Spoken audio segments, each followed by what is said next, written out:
Hall of Famer and former Cincinnati Reds broadcaster Wade Hoyt about his recollections as a baseball announcer with the Cincinnati Reds. And I think anybody who knows anything about the career of Wade Hoyt, one, knows that he was a great pitcher in Major League Baseball, and the fact that he was a very, very crucial part of a ball club, the 1927 New York Yankees, that is still considered today one of the greatest baseball teams of all time. You think about the names on that ball club, and Wade, I guess even today you can remember that year and your associations with people like Babe Ruth just like it was yesterday. Well, you see, Marty, to begin with, my recollection of that ball club started on the first day of the year. We went in the first place after the first game we played, and we were never out of first place the rest of the year, and not once all season long. Now, in reviewing that ball club, there is a mistake made. I never claimed, nor has anybody on that ball club ever claimed that they had the best shortstop, the best catching, the best this, the best that, or the other thing. But they all had that particular year. Now, you couldn't compare. I would say that Concepcion is a better shortstop than Mark Koenig, who played shortstop for us that year. Let's admit that, you see. I can't say that Morgan was a better second baseman than Lazzeri, who was a great second baseman, nor Dugan, nor I know that Rose is not as good a third baseman as Dugan. But going on into that, Mark Koenig, the shortstop, had a marvelous year in 27. There wasn't any better shortstop around than Koenig that year. And certainly the outfielder, Ruth Combs and Musial, was as great as ever played, I believe. And Gehrig, of course, was Gehrig. Our catching was not good. Our catching was inferior in a way. That was the weakest part of our club, but it held up very excellently when it needed to hold up. And as a consequence, they did things. They were the 27 Yankees were the type of a club that did things when they needed to do them. I don't think, now listen to me closely, Marty, and the people that are listening to this broadcast. I don't think the 27 Yankees made 3 bum plays all year long. That is, plays of omission, stupid plays. They were an exceedingly powerful ball club, and Ruth was when I say powerful, I don't mean power in the sense that they knocked the ball out of the park alone, which they did. But I'm talking about the power generated through their own confidence that they overcame you. They intimidated you when they walked on the field. And they were not egotistical. They did not say that all these guys, well, they didn't have any Hall of Fame in those days, but they didn't say that they were the best of all time or anything of that nature. They just went out and played ball. They had a thing that they called 5 o'clock lightning, and because they used to say that it was easy to pitch for that club because of the greatness of the club. It was like heck. If you didn't pitch well for that club, you didn't pitch. And if you started badly in the ball game, you're out of there pretty soon. This is a fallacy to believe that anybody could pitch for that club. We didn't score too many runs until around the 8th inning. Lots of times we used to call that 5 o'clock lightning. And and the other clubs were scared to death of us around the 8th and 9th inning. And this is the truth. And, of course, Ruth with his home runs, we led the league. That club led the league in something like 19 out of 21 departments. And in earned runs and winning ball games and winning percentage, our first, I led the league in games won and lost. And I guess I was first or second and also in earned runs. I'm not sure of that. But our pitchers were way up there at the top of the league, and they were excellent pitchers. Boy, they were good pitchers.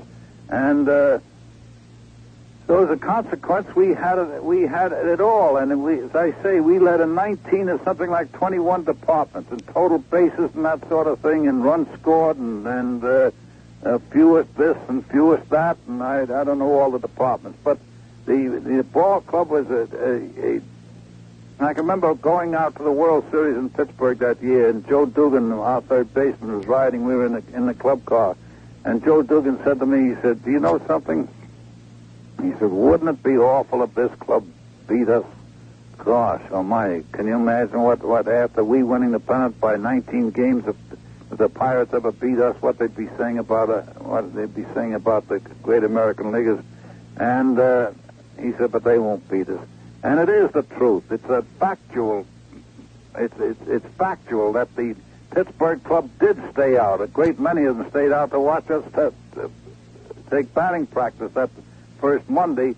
And after we got there, because I pitched the batting practice, and our ball club hit the ball not only over the fence, but they had erected a screening around the top of the fence that said to keep the kids from jumping over the fence. It was to keep us from hitting the ball out of the ballpark, and we did, in batting practice at least, hit the ball out of the ballpark. And so that, I don't know whether that scared Pittsburgh or whether it didn't, but they had 3 or 4 fellas. They had about 4 fellas on that club that knocked in over 100 runs, and we beat them 4 straight. We didn't beat them easily, but we beat them 4 straight. Pennock, they hadn't, no left-hander, I believe, had beaten the Pittsburgh Pirates all year long in that particular year. Pennock pitched a no-hit game against them for 7 innings. I think they got 2 hits off him, and he was a left-hander. So when I think of the exploits of that ball club and think of the way that they could beat you, the many ways they could beat you, and the not just the ease, but the confidence that club had in playing, I can understand why they were voted the greatest of all time. Wade, your recollections on the New York Yankees, I think, take us all back to what had to be a tremendous year for that ball club. Well, there you have an interview we did some time ago with Wade Hoyt, the former Hall of Famer, and, of course, a great pitcher in his own right in Major League Baseball and a former great announcer with the Cincinnati Reds. And right now, we're set to go here in Wrigley Field. Dave Roberts has concluded his warm-ups, and Pete Rose stands in to get this baby underway. Roberts 5-7 with a loss this season to the Reds and an earned run average of .496. He has 2 complete games in 19 previous starts. Roberts kicks and throws. Rose takes it high for a ball, and this game is underway. Rose, Morgan, and Concepcion here in the top of the first inning. Pete with a couple of hits in yesterday's game, batting .310. He bounces to the box. Roberts zeroes in on Billy Buckner, 1 down. Rose a 1-hopper back to the mound. That'll bring up Joe Morgan.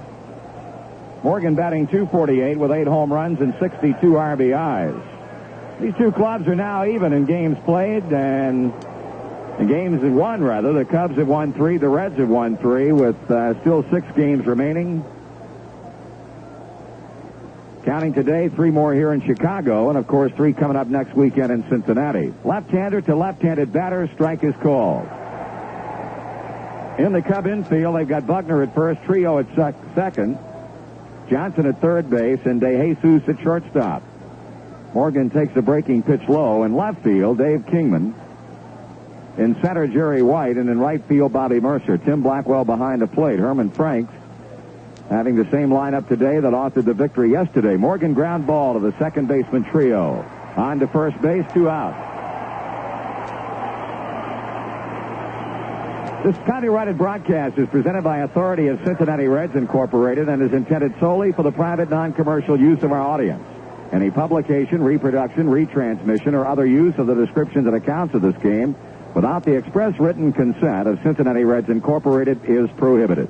The announcers on this broadcast are employed by the Cincinnati Reds Incorporated. Dave Concepcion takes an up-and-away fastball from Roberts. Davey hitting .305, a hit yesterday, 6 homers and 53 RBIs. 2 outs with the bases empty, and there's ball 2 upstairs, 2-0.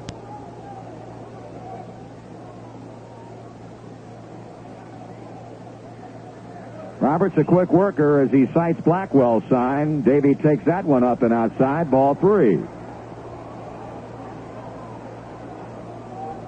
Well, with 2 down and nothing going on, Davey a pitch away from getting a walk that would keep the inning going for George Foster.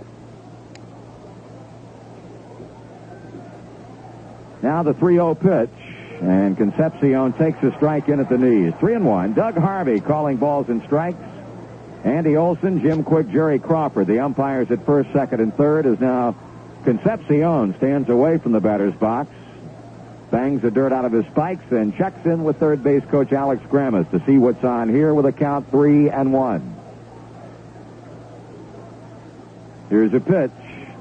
Swung on and laced into right field for a base hit. Trio could not get to it. Davey going the other way and banging a single to right. That brings up George Foster.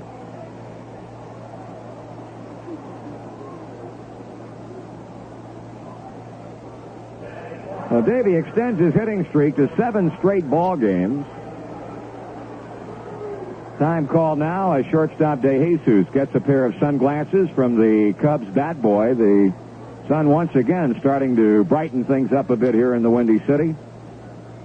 74-degree game time temperatures.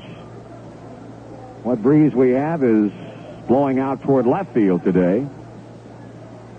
Foster, a 290 batter, swings and drives it to deep left center field, number 27, and the Reds are on the board and lead it 2-0.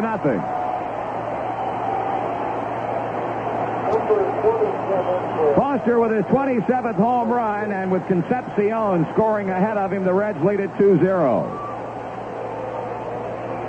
Now, that's the type of thing that might really get this ball club up and going now. Foster jumped on that baby, and I believe he hit it out of the ballpark. Well, Marty, that ball went out to the left, to the right of the 368 mark, over the back fence. So, well, that's, I guess, according to rates now, about 270 in a cab. Counting inflation, of course. Oh, yeah. That brings up Johnny Bench. No tip. No. Bench takes it in the dirt as Blackwell makes a pickup. John playing first base today. He's batting .257. 17 homers and 45 RBIs. 2 runs across with 2 down. And Bench is ahead ball 2. 2-0. Roberts has given up his 14th home run of the season. That's a high figure on the Chicago pitching staff. Swung on, and there's another one. Long drive to deep left, 3-0 our side.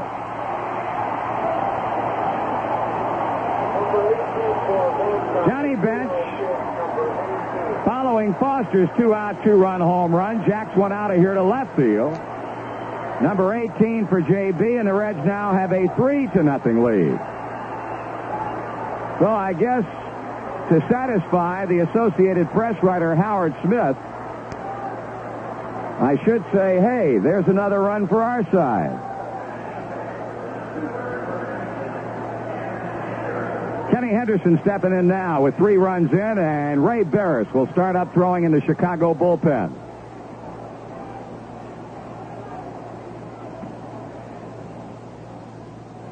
Pitch misses for a ball.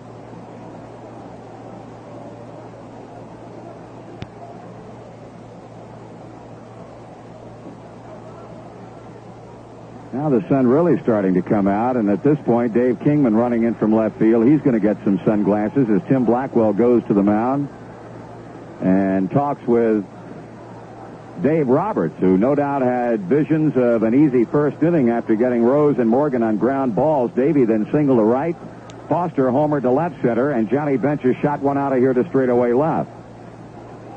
Reds leading 3-0. Henderson batting .200. 2 homers, 15 RBIs. As the meeting now breaks up on the mound, Kingman has his sunglasses and brings out a pair also to center fielder Jerry White.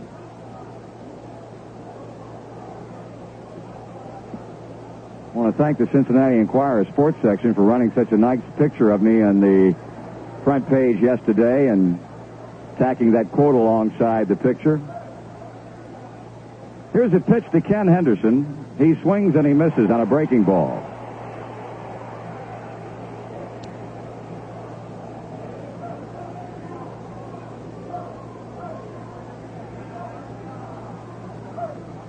Missing outside with an off-speed pitch. That's a ball.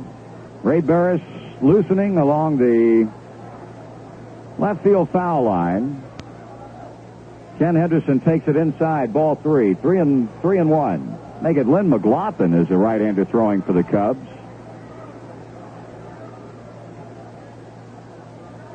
Henderson takes a strike. On deck, right fielder Ken Griffey. Outfielder shading Henderson around toward left and deep. Roberts delivers, swung on and bounced foul back of the plate. And the count 3 balls and 2 strikes.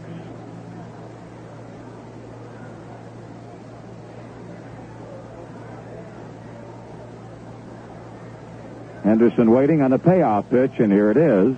And that's ball 4. So, following back-to-back home runs, Ken Henderson draws a 2-out walk, bringing right fielder Ken Griffey to the plate.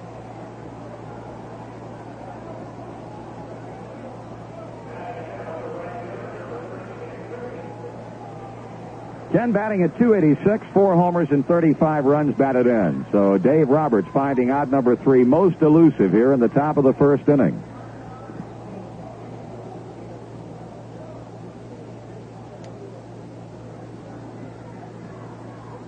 Pitch to Griffey. That's a fastball away for a strike on the outside corner. Kenny batting in the unfamiliar 7th spot here this afternoon as Sparky really shakes it up. And so far, it has reaped instantaneous dividends with 3 runs in the first inning. Pitching inside to back the hitter off the plate. 1 ball, 1 strike.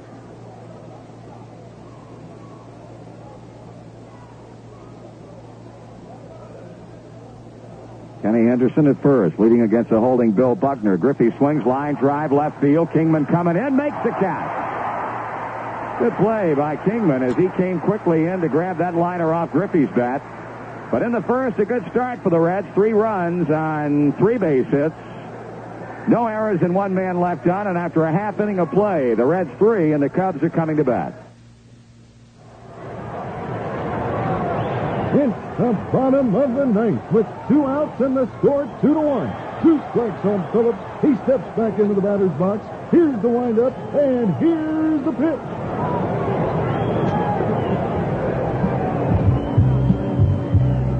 Plan right now. Call Newsash, the window experts, 267-8396. The winter of 78 won't be forgotten easily, and this coming winter is forecast as cruelly cold. Newsash, the original replacement window, features the tilt-in window for easy cleaning. Your Newsash windows will perfectly fit because they're custom made to stop heat and cold air in its tracks. Freddie Norman with a 3-run lead to work with as he goes to the mound here in the home half of the first.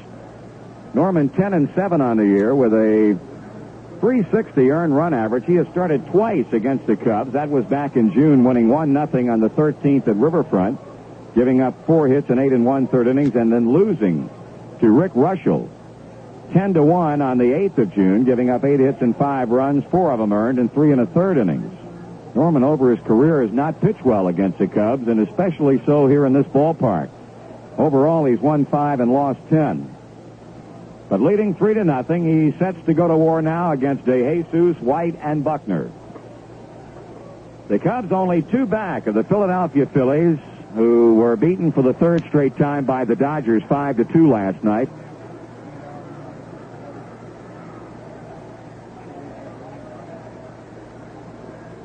This Cub ball club playing good baseball of late, and they are hoping to really make it tough on that Philadelphia team. Everybody in the division, of course, knows that the Phils have a long 5-city road trip coming up.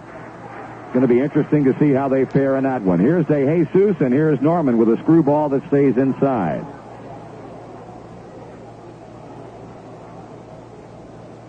.269 batting shortstop, the former Dodger Ivan DeJesus. That's a called strike to him, 1-1. In the Reds infield, we've got Bench, Morgan, Concepcion, and Rose at first, second, short, and third. Foster left, Henderson center, Griffey right, Corral behind the plate. Another screwball, low inside, ball 2. 2-1.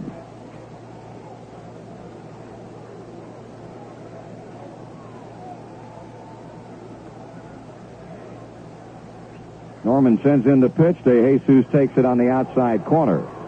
Oh, we had 37,534 here yesterday, and we look around and we have to suspect that there are at least that many here this afternoon. Norman with a 2-2 pitch on the way, and DeJesus swings and fouls, and Corral was not able to hang on to it. Well, the batter gaining a reprieve of sorts and will stay in with a holding count of 2-2.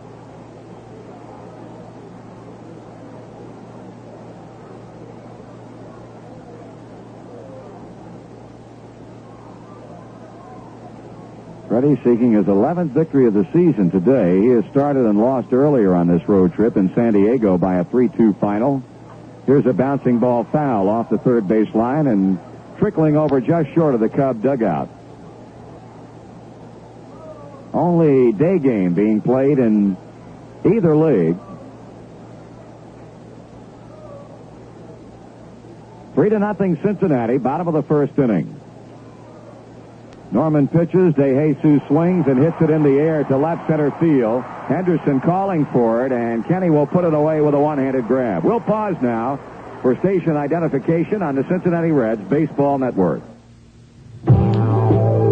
Follow the exciting Cincinnati Reds action in 1978 on FM 100 WRMZ, Columbus, Ohio.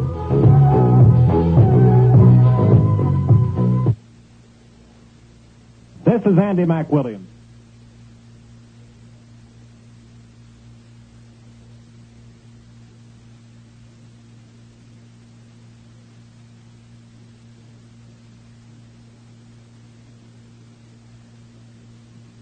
.345. This is his most dangerous side. Only 182 hitting from the other side of the plate.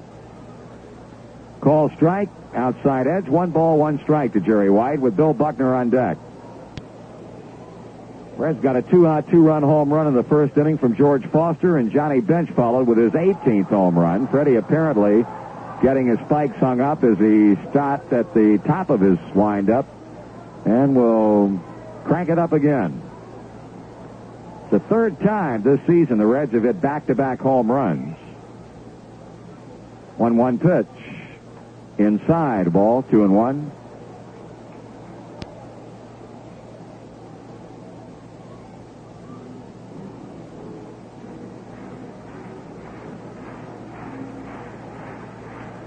White swings and misses.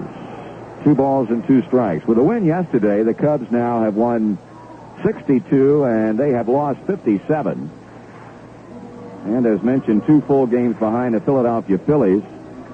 Phillies are 1 up on them in the win column, and they have them by 3 in the loss column. That pitch is high, a full count. Montreal, Pittsburgh in 3rd and 4th place in the East. The Expos 7 games back, and the Pirates, having won 5 out of their last 6, are 7.5 games back. That strike 3 call. Just below the belt on the inside corner, and Jerry White is caught looking.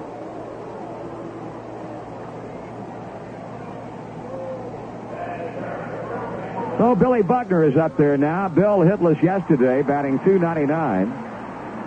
He has homered 1 time. He's knocked in 44 runs.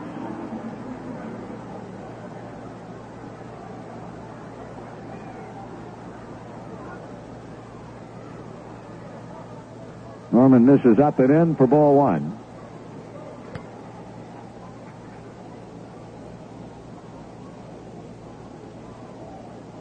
Really give Buckner a lot of room in right center and also over first base, and he pulls it right over the first base bag. Base hit, rolling to foul ground. Griffey slips down as he overruns the ball, and Buckner will hold at second base with a 2-out double. That ball caromed off the wall down beyond the visitors' bullpen mound. Kenny had broken over to play it, and he slipped a bit on the wet outfield grass, the ball momentarily shooting by him. Buckner would have had a double out of it, no doubt, anyway, but now with a runner at second base, that brings up the cleanup hitter, Bobby Mercer.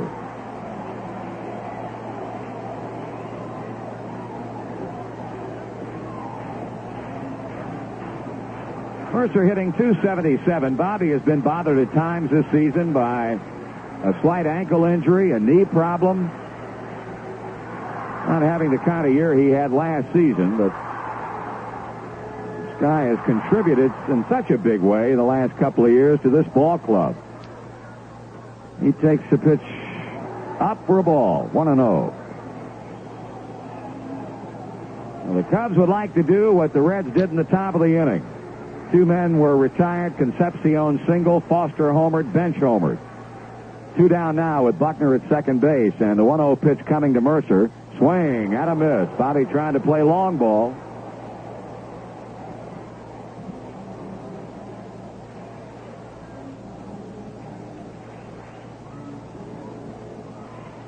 One ball, 1 strike.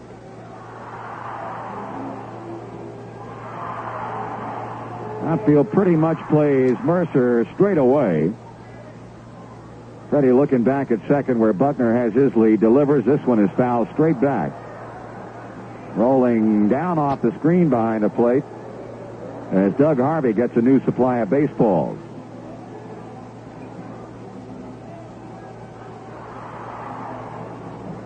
One ball, two strikes.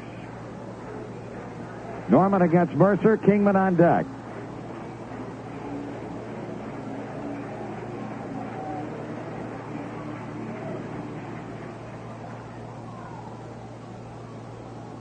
Freddie now comes set as he throws to the plate, and that's high and inside. 2 balls and 2 strikes to count on Bobby Mercer.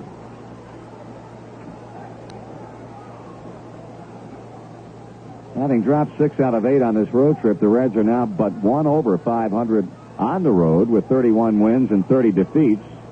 At Riverfront, 37 wins and 23 losses. 2-2 on the way. And hit into right field and hit deep. Ken Griffey backpedaling. He's got a play, and he makes it to end the inning. No runs in the first for the Cubs on a hit. Buckner left at second. After one complete, Reds 3, Cubs nothing. The Stroh Brewery Company, Detroit, Michigan. As we go to the second inning, 3-0 Cincinnati, and Vic Corral will lead it off, followed by Fred Norman and then Pete Rose. In case you missed the late scores last night, in the American League, Boston beat California again. The final was 8-6. Kansas City, they are having extreme problems winning, in 10 innings dropping a 6-5 decision to the Minnesota Twins. So Kansas City maintains its 1-game lead over California. Texas lost again. The White Sox got them 4-2. Milwaukee shut out Toronto 6-0, and Detroit beat Cleveland 9-5. The National League, the Dodgers 5, the Phils 2. Giants shut out the Expos 3-0. San Diego beat New York 9-2 as Gaylord Perry won his 14th game, and the Cardinals scored a 1-run victory over the Atlanta Braves 4-3. Here's Corral and here's Roberts. There's a bunt, third base side, and if that doesn't roll foul, that's a base hit, and it is. Perfectly placed bunt single by Vic Corral.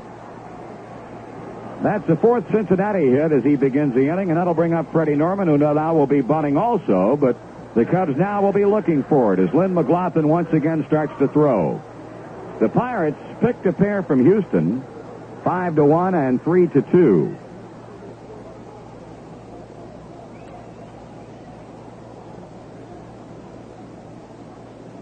Dave Johnson, a step off the grass at third base, but he now starts to creep in as Dave Roberts stretches and now throws to first. Buckner had started off the bag, but had to reach back to his right to grab the throw.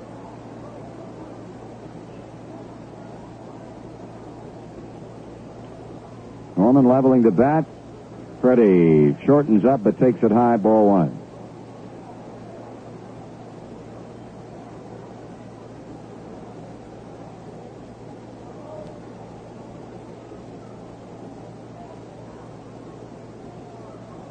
Rose, Morgan kneeling side by side in the on-deck circle as Roberts delivers to Norman, and Freddie fouls back a high pitch. 1 ball, 1 strike.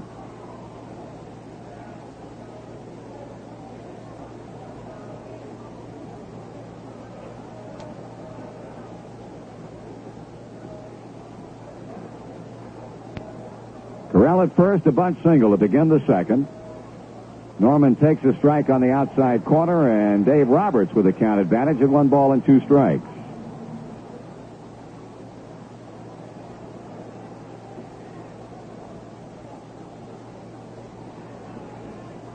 Well, Freddie offering at 1 pitch, fouling it back, and then taking a strike.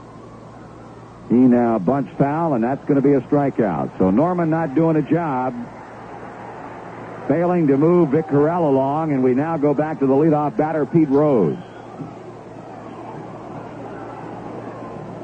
That'll go down as a strikeout for the Chicago left-hander. Pete is 0 for 1. He bounced hard back to the mound to begin the ball game. Rose beginning the day 10 points back of National League bat leader Jeff Burrows, hitting at .320. Pete started off the day at .310. He gives indication of a bunt, but takes a strike. Feet up at the plate for the 502nd time this season. He leads the National League in at-bats, hits, runs scored, 2 base hits. Had quite a year. Runner going, pitcher swung on, ground ball, base hit left field, right through the hole, vacated by DeJesus. Here comes Pete towards second, now stops, and he'll go on back into first. Well, as Corral broke, DeJesus broke also toward the bag, and Pete rammed a hard ground ball right through the spot, vacated by the Chicago shortstop. So we've got him on the corners for Joe Morgan.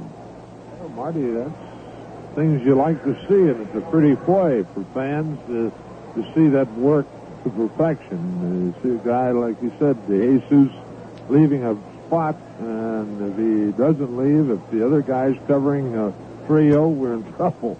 But it works perfectly. Here's Morgan now in a run-producing situation with Corral at third and Rose at first. Joe takes it high, a fastball. Hit the ball hard in the first inning, but grounded out to Trio at second base, and the Cub infield now at double play depth with 1 down. Dave Roberts having a rough start today, surviving a first inning that saw the Reds score 3 times, but in trouble here in the second. Morgan hits a very high fly ball along the right field line. Corral at the bag as Mercer makes the catch. Here comes Vic, and he'll hold, but Pete will move on to second base. Mercer playing that high fly ball perfectly. He backed up a couple of steps, came in on it, made the catch, and came up cranking. Made a good throw to Tim Blackwell, but Corral had no idea at all of trying to advance. But Rose advances to second base, and now with 2 in scoring position, Davey Concepcion will be the batter.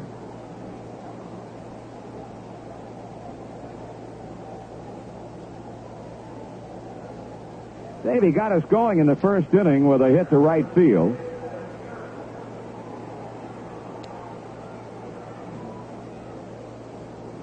Extending his hitting streak to 7 straight ball games.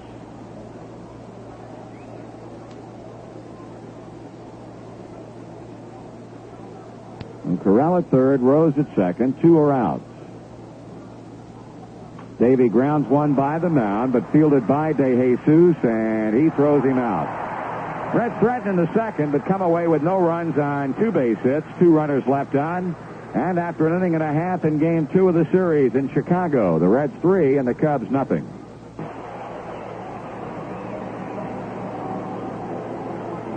Dave Kingman will start things off for the Cubs in their half of the second inning. Big Dave, of course, received the game-winning RBI yesterday on the strength of that second inning home run he pounded out of here off Tom Seaver. Kingman batting only .241, but that has historically been his story in the major leagues. Low batting average, but a bunch of home runs. Sure, the Cubs had visions of Dave hitting a lot more than he has hit this season, but as we pointed out yesterday, he missed almost a month because of a severe hamstring pull and has really not been back in the lineup all that long.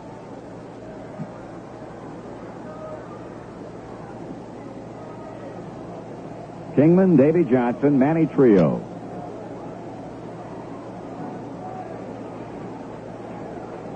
Norman looking into Corral, and now delivers a pitch. Kingman swings and hits it high to left field. Foster going back. He's at the warning track. Gone.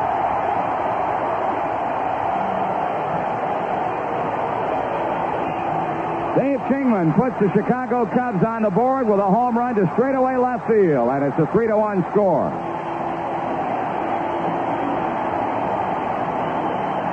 Number 21 for Kingman on the first pitch. 1-1.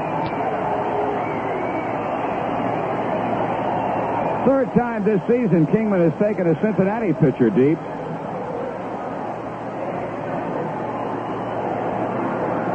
Now Davey Johnson. Johnson with a check swing foul back on a breaking ball. Davey hitting only .218. That's his combined average with the Phillies and now the Cubs. But with Chicago, and batting at a 300 clip. 9 hits and 30 times up, a double, a triple, a home run. He swings and grounds one in the hole at shortstop. Concepcion with a long throw to Johnny Bench. 1 out. That'll bring up the second baseman now, Manny Trio.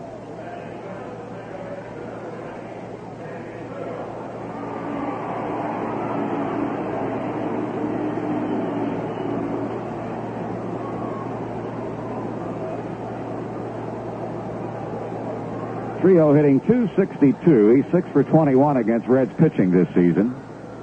Well, now the sun beginning to come out and the wind starting to kick up a bunch out toward left field.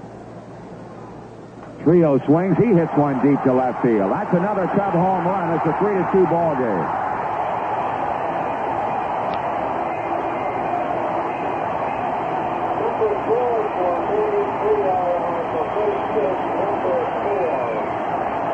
Well, fans, it might be one of those days here at Wrigley Field. Already inside of 2 innings, we've had 4 home runs hit, 2 for each club. Number 3 for Manny Trio, and it's a 1-run game. Freddie Norman has now given up 18 home runs this season. He's given up 18. Seaver has given up 18. Tim Blackwell, the Chicago catcher, takes it outside.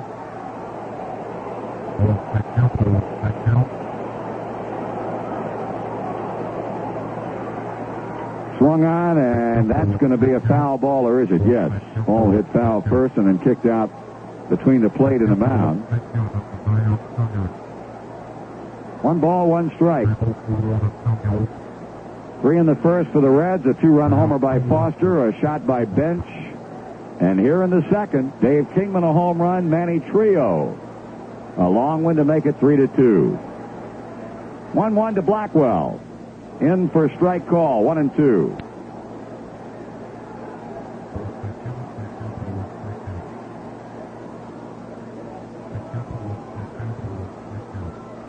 There's a screwball low and inside. 2 balls, 2 strikes. Sparky had been toying with the idea a couple of days ago of maybe pitching Tommy Hume, but made the ultimate decision to go with Norman today. Of course, Tommy pitching extremely well out of the bullpen. There's a strike swinging, and as Blackwell tried to check his swing, he could not, and Norman has his second punch out.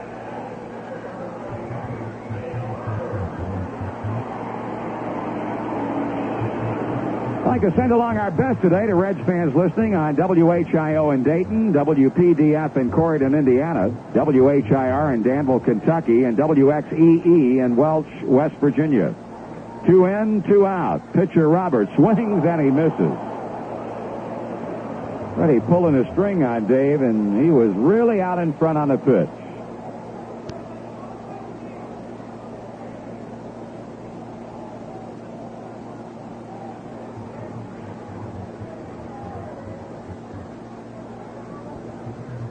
Roberts swings again and does not get it. Strike 2.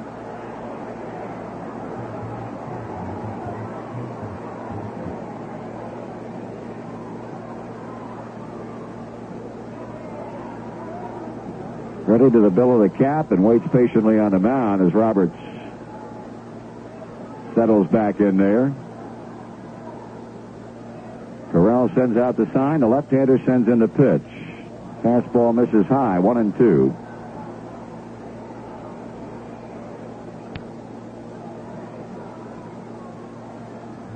Strike 3 swinging. Or is it? Apparently so. Corral dropped the ball, and he throws it on down to Johnny Bench to complete the strikeout. But in the second for the Cubs, 2 runs on 2 hits. And through 2 full innings of play, the Reds lead the Cubs 3-2. The ones you love and the things you love will always be secure. Make friends with tomorrow. Range insurance, to be sure. Every business executive tries to hedge against inflation. Many succeed by purchasing real estate. Your Grange agent offers this caution. As real estate values increase, so should insurance coverage. Homes purchased for $30,000 a few years back now may sell in the 60s. Unfortunately, some owners have not added extra insurance coverage. This could be bad news in the event of a heavy loss. So make friends with tomorrow. Guard against inflation today. Call your nearest Grange agent. There's nothing like the feeling that you get when you know you're safe now and secure. Protected by Grange Mutual. Grange Insurance, to be sure.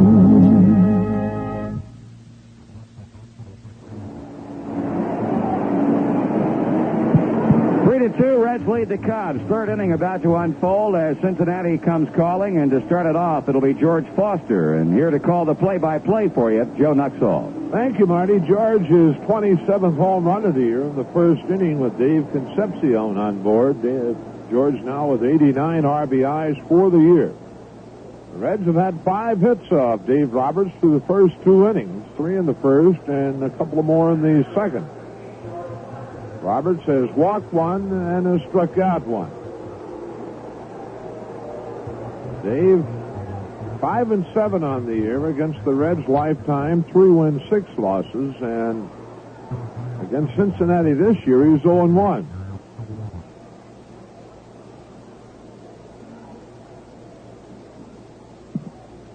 Waiting on Foster to settle in. George there, and Roberts winds and delivers, and George takes a slider down low, ball. Mike Krukow getting in some throwing down in the Cubs bullpen. The 1-0, Foster a check swing on a screwball that cost him a strike.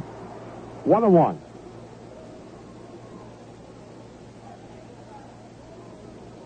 Roberts has the sign, and the 1-1. Foster takes inside, slider this time, and the count goes to 2 balls, 1 strike. Foster, bench, and Henderson here in the third. 2-1 delivery. Swung on and fouled to the screen. Count evens 2-2.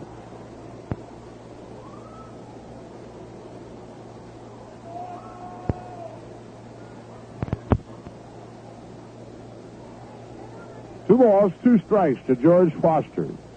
The pitch on the way, swung on, that's grounded to shortstop DeJesus. His throw on to Buckner, 1 away.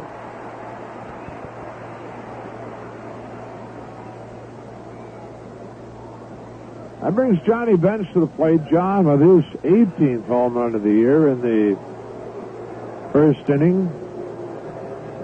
Third time this year the Reds have hit back-to-back home runs.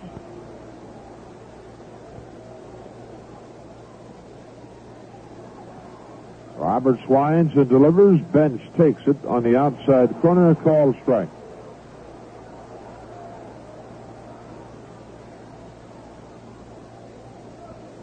Roberts back to the plate. John swings and fouls the pitch in on him. 0-2.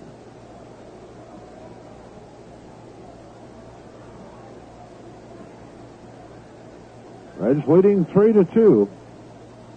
Here's the 0-2. Bench swings on a breaking pitch, chops it foul off to the left of the plate. 7th game of the year between Cincinnati and Chicago. Each team has won 3. Roberts delivers. Bench takes high. 1-2 the count. Of course, all 3 of the Chicago wins belong to Rick Russell. Wind the pitch. Swung on, ground ball, foul off the third baseline.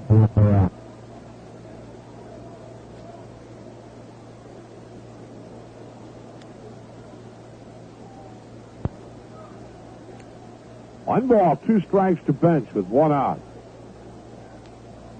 Roberts back to the plate. John swings and again pulls it foul off the third baseline.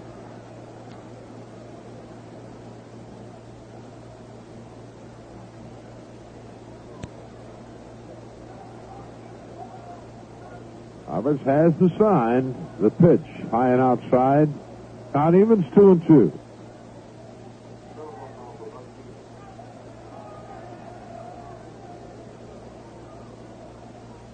Outfield around to the left for John. Here's the 2-2.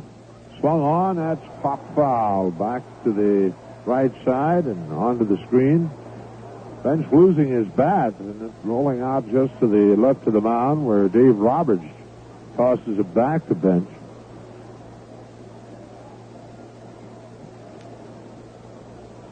Foster and Bench home runs in the first inning. The Reds scoring 3 times the first. The Cubs coming back with 2 in the second on home runs.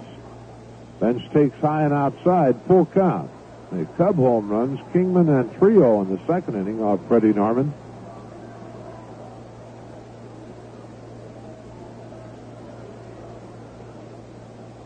The payoff on the way. Bench swings on it and pops it foul off to the right. That will settle amongst the Rosie Reds that are here this afternoon, sitting over behind the Cincinnati dugout.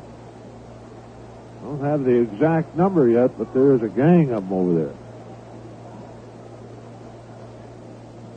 The pitch, that's ball 4. Up high, second walk issued by Roberts, and Ken Henderson will be the batter. Ken walked in the first inning. Kenny hitting .200 with 2 home runs, 15 RBIs.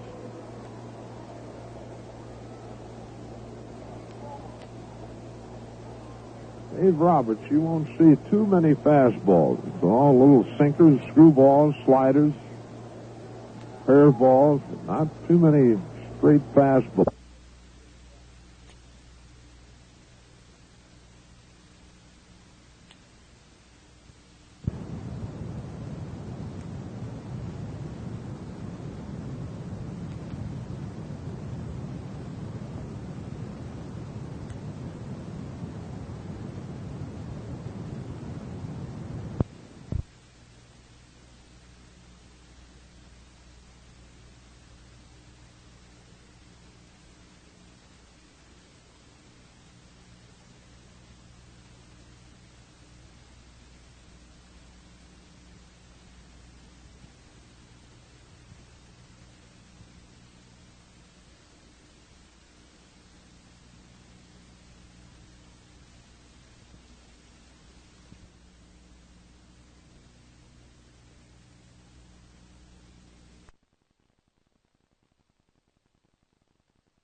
Screwballs, sliders, curveballs, not too many straight fastballs. The pitch is high and outside to Henderson.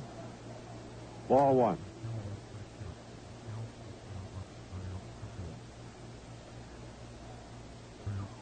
Blackwell hangs the sign. Roberts to stretch. And the pitch. Henderson swings, chops it foul off to the left, and the count evens 1-1. 1 out with Bench at first base. Foster led out the inning, grounding to DeJesus at shortstop.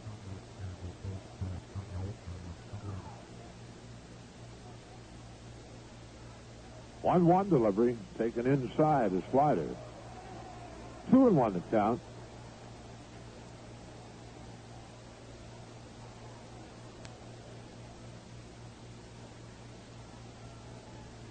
Two one on the way.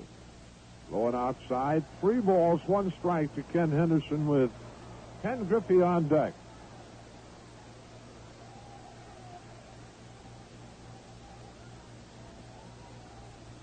Roberts has his sign. Delivers. Henderson takes strike 2 on the outside corner. Full count.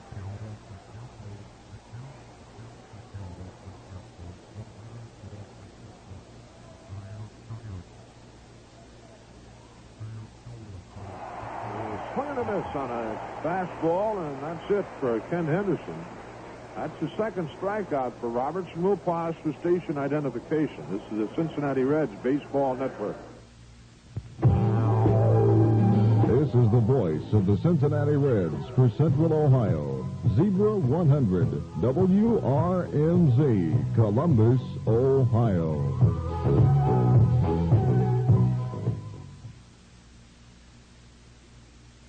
Ken Griffey lined hard to Kingman in the first inning. He swings and fouls. Roberts' first pitch to the screen. Kenny hitting .286 with 4 home runs, 35 RBIs.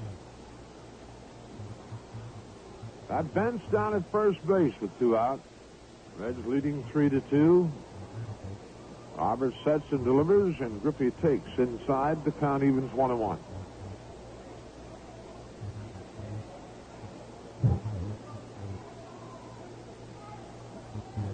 One on the way. Check swing, but he goes too far, and it cost him a strike. A ball, 2 strikes to Griffey.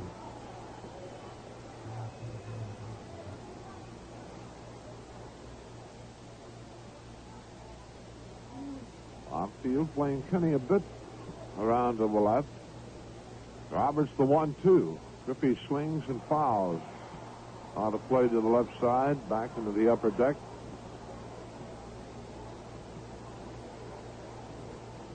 Down holds the ball, 2 strikes to Ken Griffey. Roberts a quick worker. He delivers. That's swung on and grounded to Davy Johnson at third. He'll throw to Frio. The force of Bench. That's the inning. For the Reds, no runs, no hits, no errors. A runner left on base, and at the middle of the third, Cincinnati 3, Chicago 2. The next to the last weekend of the season at home promises to be one of the best and biggest yet. On Friday, September 8th, the San Diego Padres will be in town battling the Reds. Saturday and Sunday, the San Francisco Giants will face our Reds. 2 visiting teams and double the action. This weekend event includes hotel accommodations for 2 nights, 3 delicious meals, and reserved seats at spacious Riverfront Stadium. Also, 2 Stroh's hospitality parties with music and dancing where you can get plenty of that good cold Stroh's beer that goes so good with good times. Yes, a big baseball weekend, fans. The chance to get away from it all, relax, and root for the Reds. And you can get in on all the action for only $79.95 per person. For more details on this sports weekend, contact the Barney Rapp Agency at 513-381-7277. 513-381-7277. Bring your family and bring your friends, but don't you dare miss it.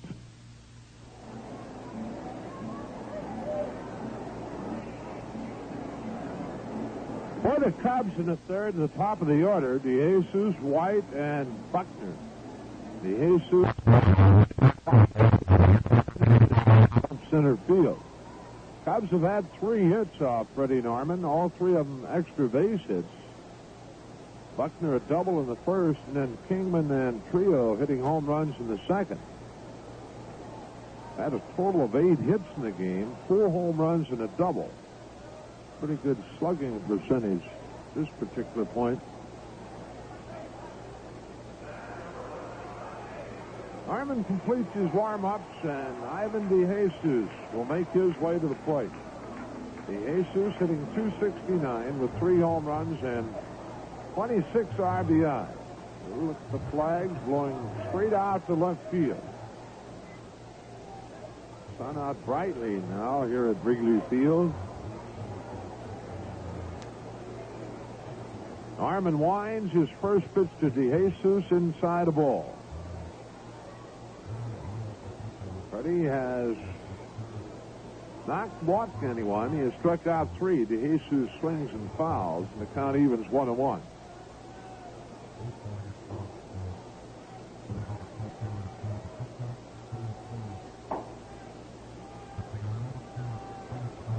Norman back to the plate. That's swung on and lined to right field. Griffey coming hard, and does he make the play? They say he does, as both Andy Olson and Jim Quick moving that way, and Kenny picking that one right off the grass top. Well, fine play by Ken Griffey to retire Ivan DeJesus. Ball taken right off the top of the grass, and you can see it sticking in the top of Ken's glove. 1 out, and the batter is Jerry White. White called out on strikes in the first inning. White a switch hitter. Of course, hitting right-handed against the left-hander Norman. Takes outside from Freddie a ball.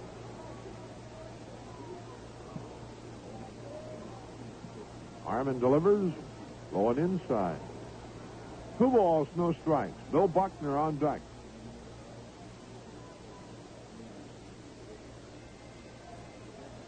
Here's the 2-0. Now Freddie starts the windup. Now here it comes. That's ball 3. 3 balls, no strikes to White. He looks down to Joey Malfitano, the third base coach of the Cubs. Gets the sign. And you would have to imagine he'd be taking 3-0, but we'll see. Norman delivers. That's in at the knees. A call strike, 3-1.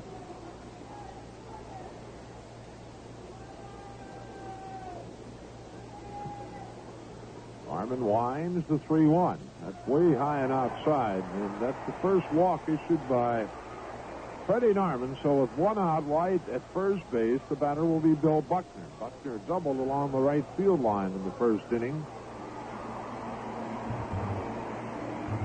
Bill, his 17th double of the year. He's had 1 home run and 44 RBIs with a .299 batting average. He came into yesterday's game hitting .303. The pitch outside with a slider, ball 1.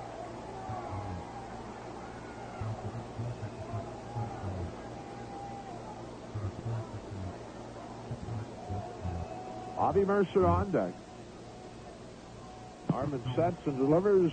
Buckner takes again outside, and the count goes 2 balls, no strikes. And Freddie Norman questioning Doug Harvey, the plate umpire, and Doug says, wants that thumb outside. Well, 2-0 to count.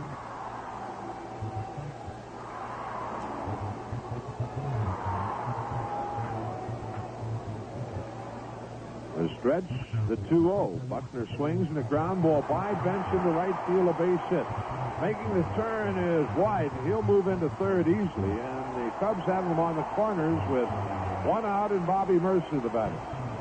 Mercer lined hard to Griffey in the first inning.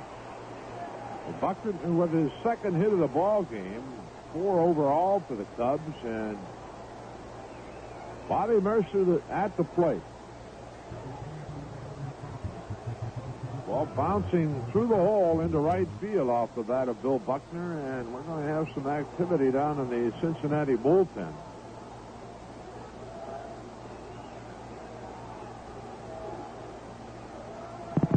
Dave Kingman moves the on-deck circle. Reds leading 3-2, but that lead in jeopardy right now as the Cubs have Buckner at first base, White at third with 1 out. Bobby Mercer at the plate to pitch. Low and outside, a ball. Like Pedro Bourbon will start throwing down in the Cincinnati bullpen. 1 ball, no strikes. Outfield straight away for Mercer. Norman has the sign. Sets and delivers. Low and outside, 2 balls, no strikes.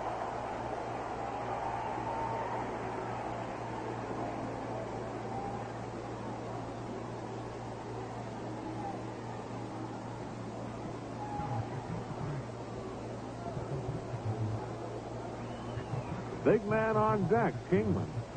Now Norman asked for another baseball from Doug Harvey, the plate umpire. Inning started off with the Aces being robbed of a base hit by Ken Griffey in right field, and White walked and Buckner singled. The pitch to Mercer. He takes inside 3-0.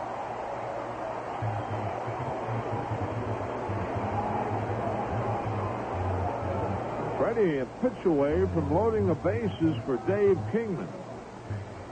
Kingman been to the plate once this afternoon and hit a home run. The pitch. That's in for a called strike. 3-1.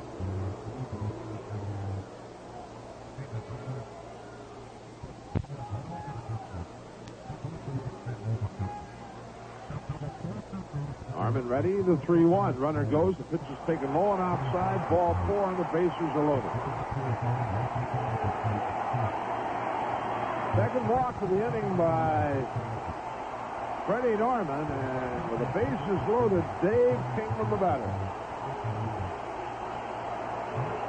Kingman with 21 home runs, 56 RBIs, and he's at the plate, and here comes Sparky, and we might see a pitching change right here. Spark walking ever so slowly to the mound. Borbone working in a hurry down in the Cincinnati bullpen. And we might see Spark delay as long as possible, but he doesn't. He walks as he gets to the mound and points to the Cincinnati bullpen, and I just wonder if Borbone would be ready. He's not been down there that long. Well, maybe Spark might go out and force Doug Harvey to come out to question his change, but he wastes no time. Just as he reaches the mound, he points to the Reds bullpen, and Pedro Borbone making his way in from that bullpen. So we have a break in the action here at Wrigley Field. The Reds leading the Cubs 3-2, but Chicago with the bases loaded. We'll be back after this word.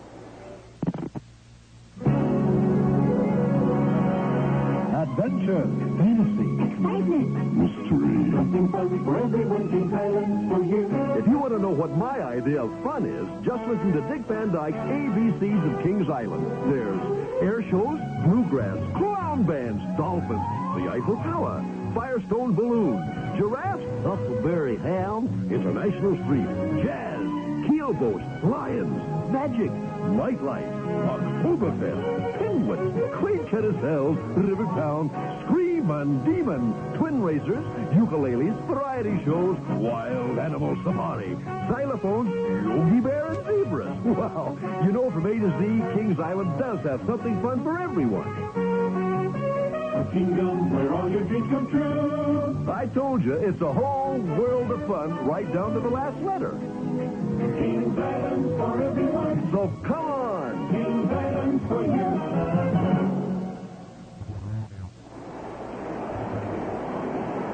Pedro Borbone, the new pitcher for the Reds, and he'll be facing Dave Kingman, the bases loaded. Borbone making his 49th appearance of the year. He's won 5 and lost 2 with a .450 earned run average. Borbone has worked 80 innings, allowed 78 hits, and has struck out 27 and walked 17. Oh, the Cubs with Mercer at first, Buckner at second, and White at third. 1 out. Reds leading 3-2 the pitch. Kingman swings and misses a breaking ball. Dave Johnson on deck. Well, we need a strikeout here, or even better than that, a little 6-4-3 action. Joe Morgan to the left of second base. They leave the whole right side open. Pitch.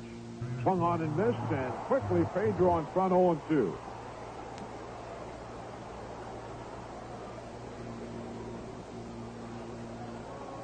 Pedro with 2 breaking balls to Kingman has got him swinging. He's 0-2, and the 0-2 delivery. Sidearm breaking pitch outside. Pedro really dropping down on that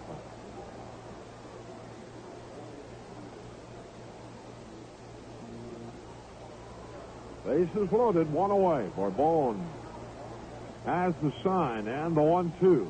That swung on and missed. Big strikeout for Pedro, and with 2 away now, it'll be Dave Johnson. So Borbone getting with a low breaking pitch. Kingman swinging and missing. 2 away, and Dave Johnson steps in. Johnson, in the second inning, grounded to Concepcion at shortstop.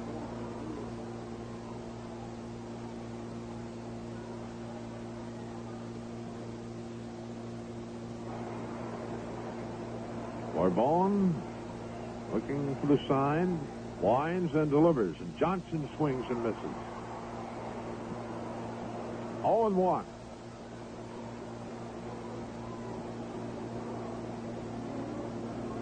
Bases loaded. Time called now as Barbone.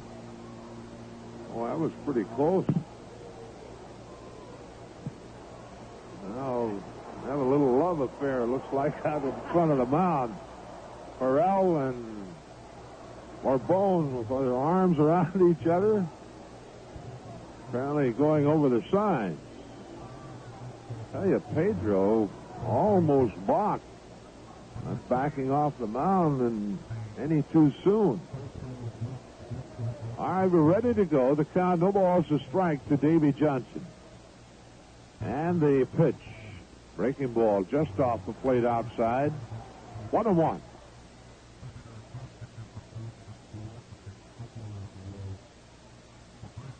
A 1-1.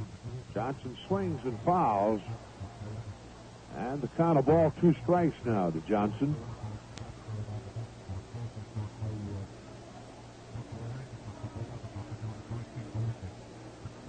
Barbone looking to Corral. Here's the 1-2. Swung on, ground ball. Rose has it. He'll go to second. They got to force a Mercer. Good play by Pete, going far to his left, grabbing it and forcing Mercer at second base, and that's the inning. So an excellent job by Pedro Barbone, and we get out of it with no damage. The Cubs, no runs. They got 1 hit. There were no errors. 3 runners left on base, and the end of 3. Reds 3, Cubs 2. You know, different folks have different ways to spend their time, enjoy their days. Me, I like to fish. I really do. Well, there's something good about a lazy creek. Helps me relax from a long, hard week, like my Red Fox chewing tobacco, the relaxing chew. Well, it's soft and moist and mild for sure. The flavor's fresh. The taste is pure. Red Fox is best. I like it. Yes, I do. So I keep me an extra pouch of Red Fox by my side in my tackle box. When it comes to tobacco, those Red Fox folks come through. Why don't you try Red Fox? Look for it in the white pouch with a picture of Old Red taking it easy. Red Fox chewing tobacco. Now it's better than ever. So if you like to relax, and I'll bet you do, settle down with a Red Fox chew, because Mr. Taking It Easy never tasted so good. Red Fox. For the Reds in the 4th inning, it'll be Vic Corral, Pedro Barbone, and Pete Rose to step to the plate. The Reds leading 3-2. Well, a fine play by Rose and some good pitching by Barbone to get us out of deep trouble in the 3rd inning. Vic Corral, 1 for 1. He led off the 2nd inning with a bunt along the 3rd baseline. Reds have had 5 hits in the game off Dave Roberts. He has struck out 2 and walked 2. Roberts ready to go to work on Corral. They wind the pitch, and that's in for a called strike.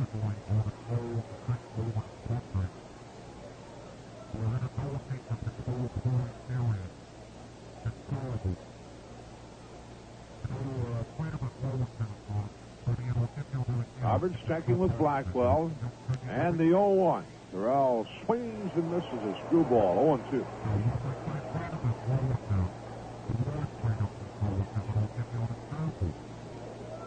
To the count to Vic Corral.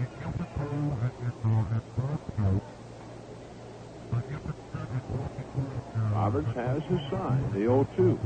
That's inside a slider that goes on by Blackwell into the backstop. 1-2.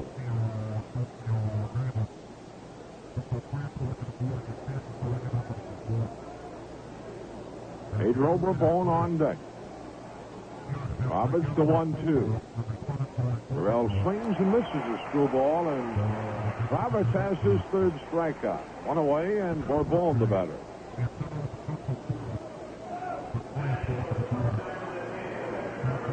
Pedro at the plate this year has 2 hits and 9 times up and has driven in a run.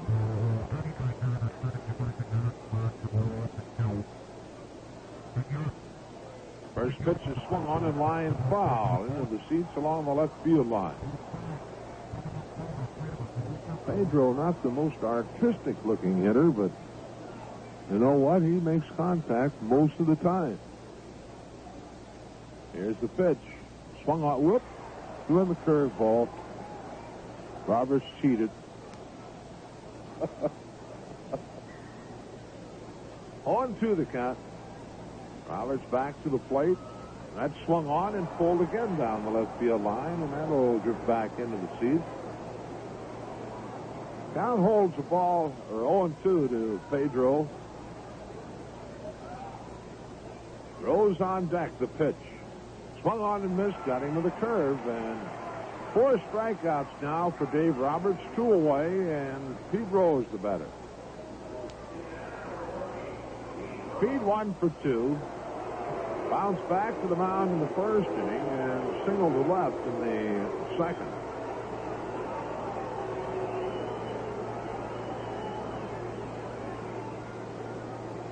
Waiting on Pete to settle in. He's there, and Roberts ready to go to work. A wind to pitch. Rose takes it low, ball.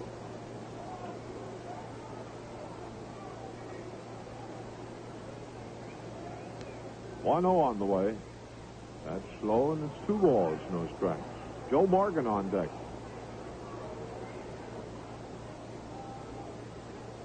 Dave Roberts delivers. Swung on, bounced to Johnson off the tip of his glove to DeJesus, who knocks it down, but no throw, and that'll be a base hit for Pete Rose. Johnson moving off to his left, just got the tip of his glove on it.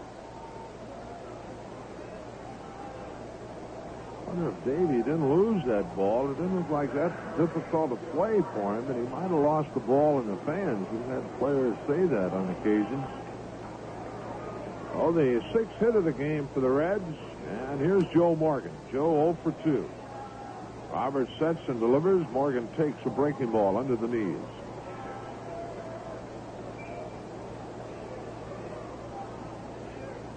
Morgan has grounded to second, and it's hit a fly ball to Mercer in right. The pitch. Check swing, and a strike is called. 1-1.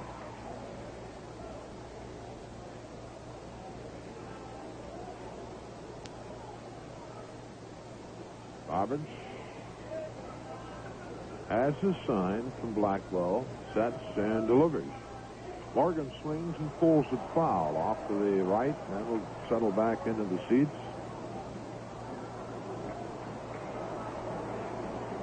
One and 2 to count.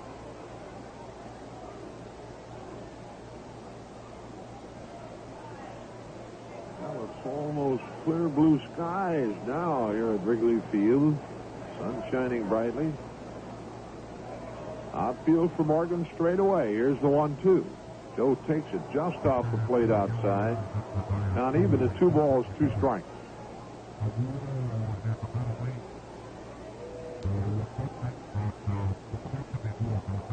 Pete Rose, first base, 2 out. Reds leading at 3-2. Roberts to the belt, and the pitch. Swung on, that's a base hit in the right field. Rose moves to second. He'll hold right there as Mercer charges the ball hard. So with 2 away, back-to-back singles, Rose and Morgan and Dave Concepcion the batter. At number 7 for the Reds, Dave stepping in. He's 1 for 2. Singled in the first inning and grounded to short in the second. Dave on when Foster hit his 2-run homer. And we're going to have some activity down in the Chicago bullpen. It looks like Lynn McLaughlin will start throwing, right-hander. Roberts sets and delivers, and Concepcion grounds one to Johnson at third. He'll go to the bag, the force of Rose, and that's the inning. For the Reds, no runs, 2 hits, no errors, 2 runners left on base, and at the middle of the fourth, Cincinnati 3, Chicago 2. Chicago in the bottom half of the fourth will send up the bottom 3 in their order: Trio, Blackwell, and Roberts. Manny Trio hit his 3rd home run of the year in the 2nd inning off Freddie Norman. Pedro Bourbon came on in the 3rd with 1 out and the bases loaded to face Dave Kingman. He struck him out and then got Dave Johnson to ground to Rose. Pete making a good play off to his left, throwing to Morgan to force Mercer to end the inning. Manny Trio steps in, hitting .262, now 3 home runs and 39 RBI.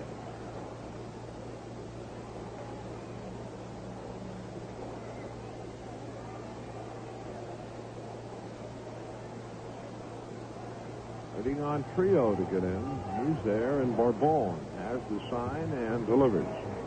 Trio takes it inside, ball 1.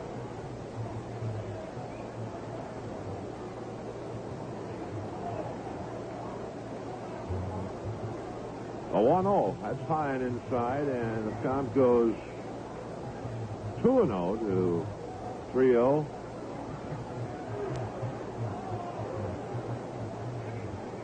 Pedro, the pitch swung on and fouled. 2-1 to count.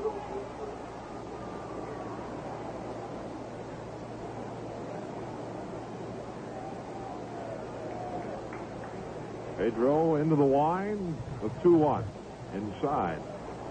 3 balls, 1 strike now to Manny Trio, leading it off here in the 4th inning for the Cubs. Reds leading by 1, 3-2.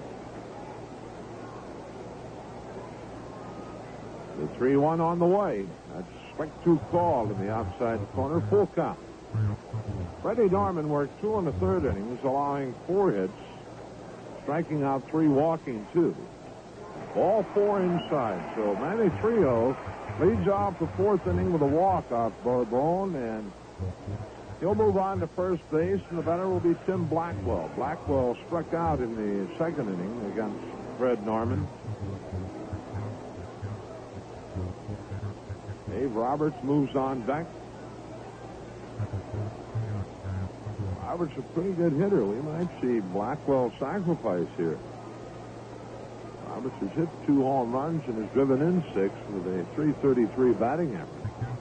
Bourbon the stretch, and he does square the bunt. The runner is running, and Bourbon has it along the first base line, underhands the bench, and a sacrifice for Tim Blackwell. The play going 1-3, and the batter is Dave Roberts. Roberts struck out in the 2nd inning on 3 Freddie Norman curveballs. Roberts is reset, hitting .332. He's had 15 hits and 45 times at the plate, with 2 home runs and 6 RBIs. A pitch. He swings and chops it foul off to the right side. Ivan DeJesus on deck.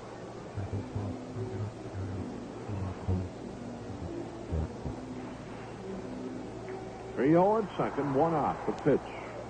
Roberts swings, doesn't get a fastball down low. 0-2.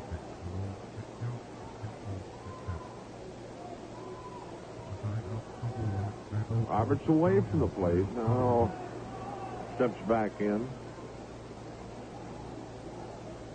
Pedro delivers. Swung on. That's bounce foul off the first baseline. Larry Starr, the Reds trainer, grabs it.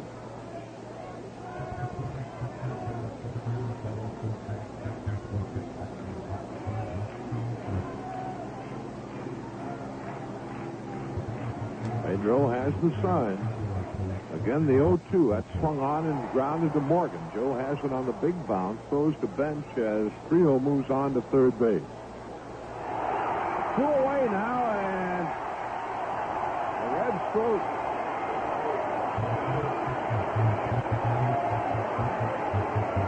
Well, an error charge of Johnny Bench. He was going to pick Trio off at third, he thought, but threw it into the Chicago dugout, and it's a tie ball game.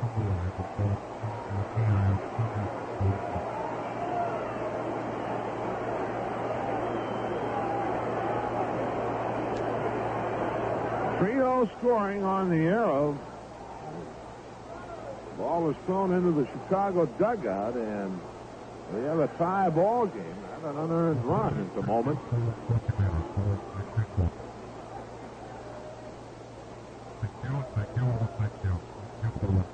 Base is now empty, and DeJesus the batter.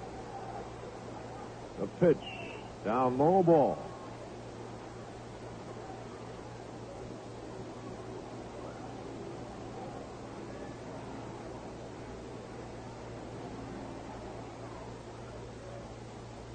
Bone delivers. DeJesus pops it foul off to the right side. Bench over. That'll drop into the seats. 2-1 to count.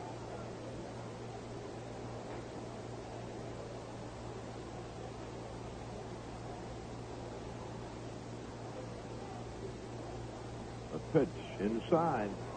3 balls to strike.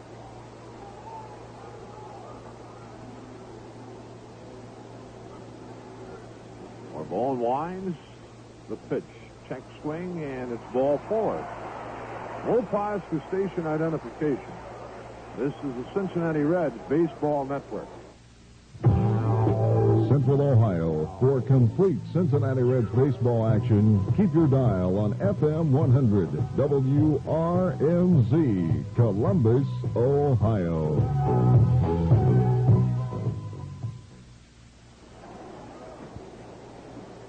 All right, here's Jerry White taking a strike from Bourbon with DeJesus at first base. So this moment has given the Cubs a gift run. Johnny Bench going into the Chicago dugout. And Trio scoring. White takes low and outside, 1-1. Trio making a wide turn at third on the ground ball by Roberts, and John taking a shot at him, but missed. And the run scored as the throw went into the Cubs dugout. 1 ball, 1 strike to White. The pitch. Runner goes. Pitch out. Terrell's throw is in time, and they get DeJesus. Dave Concepcion covering. It goes 2-6. But in the inning, the Cubs got an unearned run. No hits. 1 Cincinnati error. No one left on base. The end of 4. It's the Reds 3, the Cubs 3. The time is bright, the feeling's coming through. Real beer lovers know only one beer will do. Stroh, for the real beer lover. Stroh, tastes like no other. Stroh, for the real beer lover. Everyone knows it's the beer lover's beer. Family brewed for over 200 years. Real beer lovers say they go out of their way for a Stroh. Stroh, for the real beer lover. Stroh, tastes like no other. Stroh, for the real beer lover. From one beer lover to another Stroh. The Stroh Brewery Company, Detroit, Michigan. 4 inning totals show the Reds 3 runs, 7 hits, and 1 error. The Cubs 3 runs, 4 hits, no errors. George Foster to lead it off here in the 5th inning for Cincinnati. Back with the action, Marty Brenneman. Thank you, Joe. George 1 for 2 today. He exploded a 2-run home run after a 2-out single by Dave Concepcion in the 1st inning. Foster has now cracked 27 long balls this season and has jumped his RBI total up to 89. So the Cubs have come all the way back from a 3-0 deficit to tie it up. Here's a pitch to Foster, and it's high and away, ball 1. Johnny Bench on deck.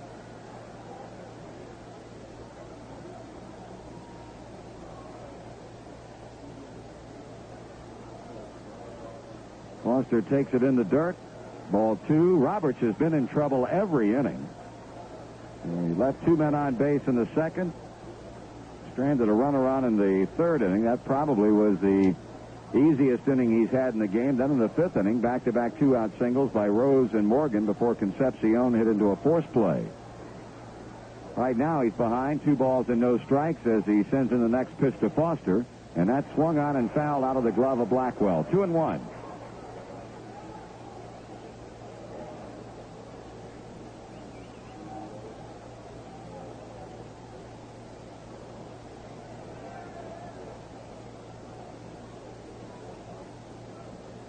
Roberts rocks and fires. Foster takes, and that's strike 2 call, and George did not like the call by Doug Harvey. 2 balls, 2 strikes. We're in the fifth inning here at Wrigley Field, and that is way high and outside. That got off Blackwell's glove and rolled back toward the seats. Roberts, having one really get away from him to run the count full on the Reds left fielder.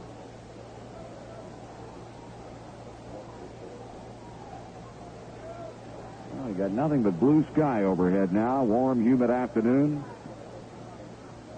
Foster swings and fouls it off to the right of the plate in foul territory, and that'll be well back into the seats. 3 balls, 2 strikes. Roberts has struck out 4. He's walked 2. And back-to-back strikeouts of Carell and Bourbon in the fourth inning. Foster, in addition to hitting the home run, grounded out to DeJesus as a leadoff batter in the third. So George leading off an inning for the second time.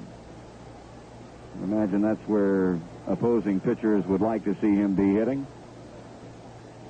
3-2 pitch again. Foster swings and he misses, and Roberts has his 5th strikeout.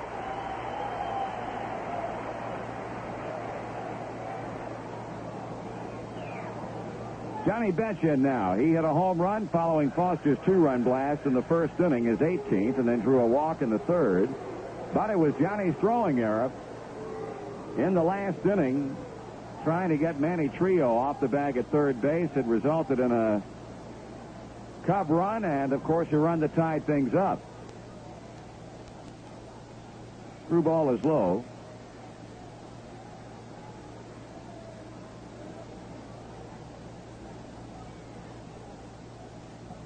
Bench takes the strike on the outside. 1 ball, 1 strike.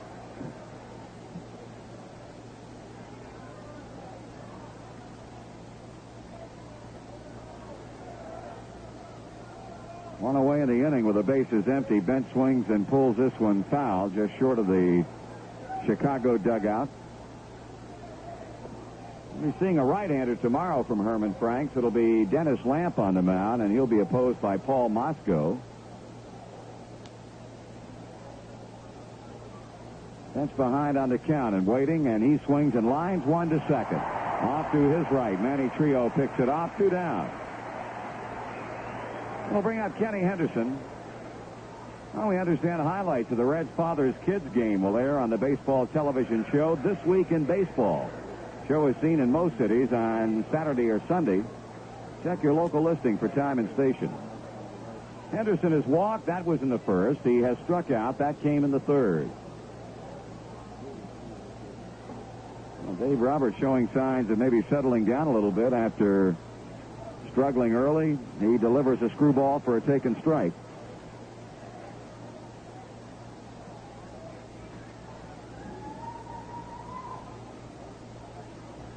Swung on and grounded foul between the bag and the coaching box at third base.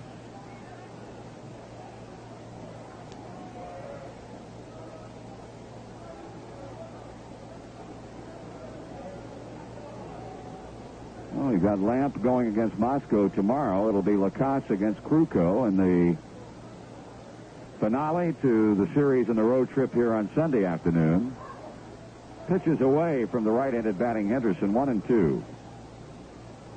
Reds have not been retired in order in the game, but Dave Roberts trying to do it in the 5th inning has struck out Foster, his line bench to second. Henderson grounds another one foul.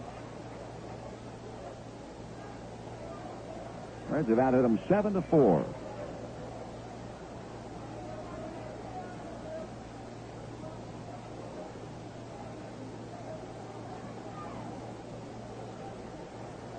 Kenny looking back out toward the mound. Roberts throwing, and that one is a screwball, swung on and missed. So an impressive fifth inning turned in by Dave Roberts. 3 up and 3 down. We're halfway through the Friday afternoon second game of the series. The Reds 3 and the Cubs 3. What do you do when your car engine turns slowly but won't start, and the lights dim out at the same time? What's the answer when your engine turns over but the cylinders won't fire and there's a strong gasoline odor? This is Bob Braun to tell you that Marathon's new 24-page Know Your Car booklet answers these questions and many more. First published in 1973, this popular guide for motorists, schools, and driving classes has been completely updated, and your Marathon dealer has a copy for you absolutely free, no purchase required. It's loaded with information aimed at keeping your car on the move. A section dealing with the proper reaction to sudden road emergencies could help prevent an accident, possibly save a life. Visit your Marathon dealer and get your free copy of the Know Your Car booklet. Your full-service Marathon dealer is equipped and staffed to help you keep your car on the move. We got together, do it better. We're Marathon. Well, a big date is coming up for the wives of Reds players, and you're invited to join the fun at Riverfront Stadium. The Reds meet the Cubs next Sunday afternoon at 2:15, but be sure to get to the stadium early for all the fun and laughs of the Reds' wives' home run hitting contest. All the gals will be introduced to the fans, then they'll compete against each other in what promises to be the wildest home run hitting contest the Reds have ever staged. We'll go to the bottom half of the fifth. Pedro Borbon, who came out of the bullpen in the third inning in relief for Freddie Norman and did a fine job striking out Kingman with the bases loaded and getting Dave Johnson to hit into an inning-ending force out.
White takes a fastball below the knees.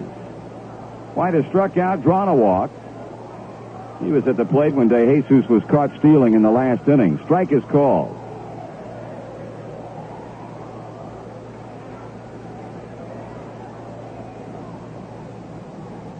That just misses outside. 2-1. Pedro appears to be throwing harder today than we've seen him in some time. Swung on and fouled to the screen. 2 balls, 2 strikes.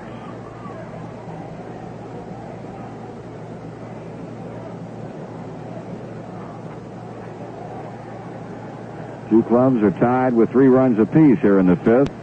This one is laced to left field. Foster has to go toward the line and cut it off on the bounce, and whips the throw quickly back into Davy Concepcion to hold White to a wrong field single to left field.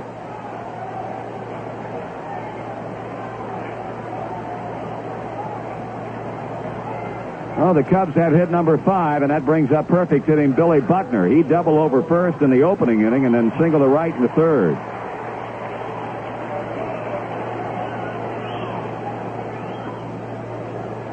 Throw shallow at third base. Let's see if Buckner will be bunting. He's swinging away and fouls it off third and out of here.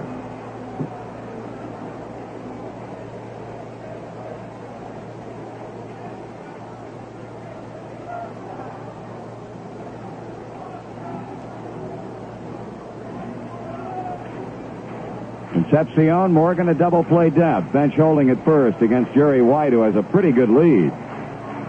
Pedro pitches. Buckner swings and grounds it foul off third base. Strike two.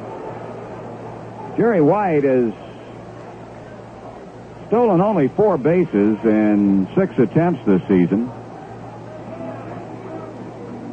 And the Cubs are getting very close to setting a new record for stolen bases. A team that won the National League pennant 33 years ago. 1945 team. Here's a foul back. Stole 78 bases. And this 1978 edition has swiped a total of 75.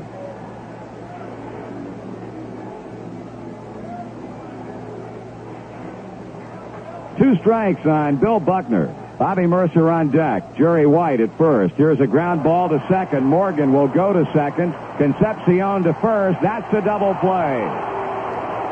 4-6-3. Morgan, Concepcion, and Bench. That clears the bases and brings up Bobby Mercer.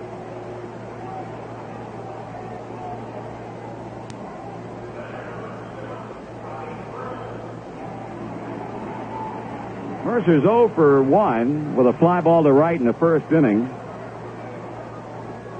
Had a walk in the third. Bourbon has walked 2, and Cub batters have received a total of 4 in the game up to this point.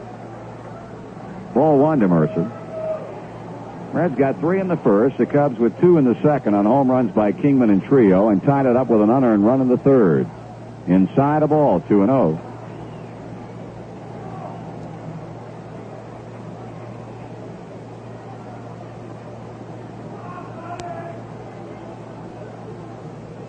Bourbon looking and pitching. Strike 1 call. He sends a fastball in at the letters. Tommy Hume will start now to throw in the bullpen. Bourbon will be the third batter up in the 6th.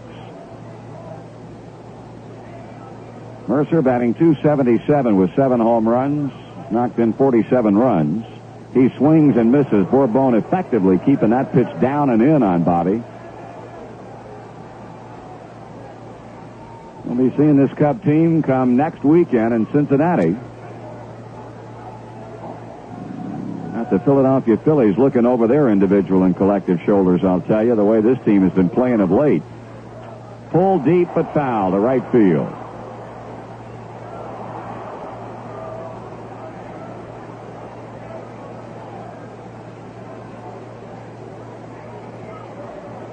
Mercer with a holding count of 2-2 as Kingman watches from the on-deck circle.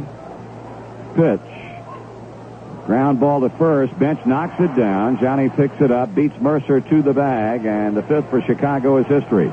Nothing across, and at the end of 5 full, or no runs a hit with no errors and nobody left, and through 5 complete, the Cubs 3 and the Reds 3. Electrocom sells Johnson radios because Johnson has a reputation for building tough, reliable equipment. All Johnson two-way land mobile FM radios feature advanced solid-state circuitry, and all meet or exceed the Electronics Industry Association standards for resistance to vibration, shock, humidity, and temperature extremes. Plus, the 1-year Johnson guarantee, which states, within 1 year of purchase, the E.F. Johnson Company will provide the parts and labor to repair your Johnson equipment if it is defective in material or workmanship. Just return the unit to any authorized Johnson service center in the United States. Electrocom at 1883 Phoebus Avenue is the Central Ohio distributor of fine E.F. Johnson products. Also, Electrocom has immediate openings for experienced salespeople or individuals with technical background in electronic communications and are willing to learn to sell. You'll be salaried plus many company benefits. If you're interested in being a part of the communication industry, call or visit Electrocom at 1883 Phoebus Avenue. With Joe Nuxall, Marty Brenneman back at Wrigley Field as we move into the 6th inning. Tommy Hume continues to throw down in the bullpen along the right field line to Russ Nixon. Russ rejoining our ball club here in Chicago after stops in Nashville, where our Double-A Farm Club resides, and also in Indianapolis. And that Indianapolis ball club with a 9-6 win over Iowa last night, moving into first place in the American Association's Eastern Division by 1/2 game over the Evansville Triplets. team has had an amazing year when you consider how many games back they were early in the season in the wake of a beginning for Evansville, the Tiger AAA Farm Club that was something like 22-2 at one point. But the Indians, behind the bats of Champ Summers and Arturo De Freitas, they've come back all the way. Here's Ken Griffey now leading off the sixth. He hits one off the glove of the pitcher Roberts and bounds into center field for a base hit. Kenny with a liner up the middle that Roberts just barely got his glove on, and Griffey has his first hit of the afternoon. That'll bring up Vic Correll. Ray Knight moving to the on-deck circle.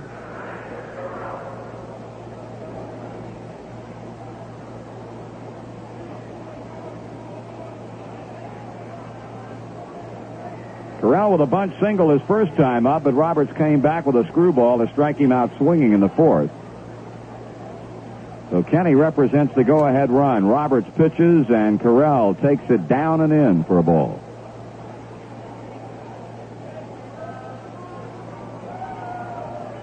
Game has really settled down after it appeared that with the wind blowing as it is out toward left, we were going to have a whole host of home runs today. All of a sudden, pitching has taken over. Roberts, Pedro Borbon doing a good job. Right now, Dave Kingman picking up something that looks like a big wad of paper. Came to rest out on the warning track in left field and throwing it at the base of the wall.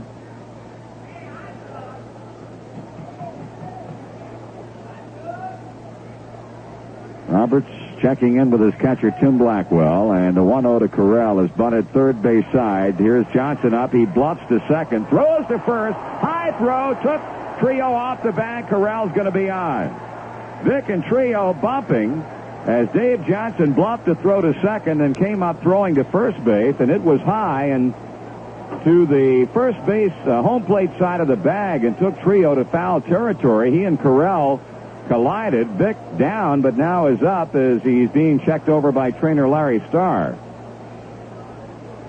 And Pete Rose congratulating Vic on his hustle. So Davey Johnson with that bluff throw to second, that's the thing that betrayed him, because then he threw maybe a bit off balance. And as a result, threw Wiley at first base, and the Reds had their first two men on in the inning.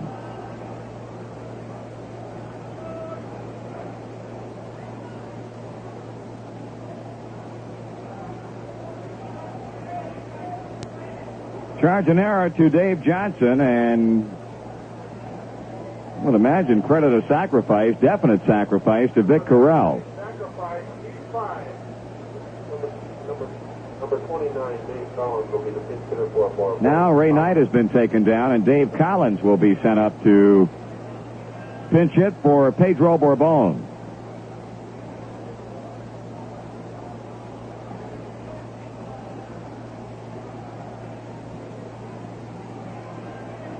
Well, the Reds posing a 2-on, none-out threat in the sixth inning on a single by Griffey. The resulting Vic Correll bunt and the throwing error by Dave Johnson. Dave Collins will come to the plate hitting .224, no homers and 7 RBIs. And the Cub infield getting together.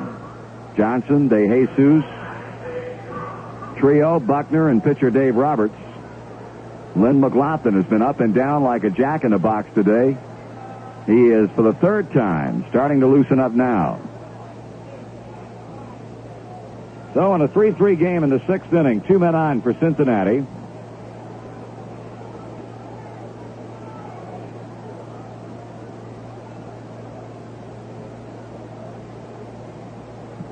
Number 29, Dave Collins at the plate, and already Bill Buckner is almost within reaching distance from his position at first base. Here's a pitch to the plate. Collins takes it inside and low.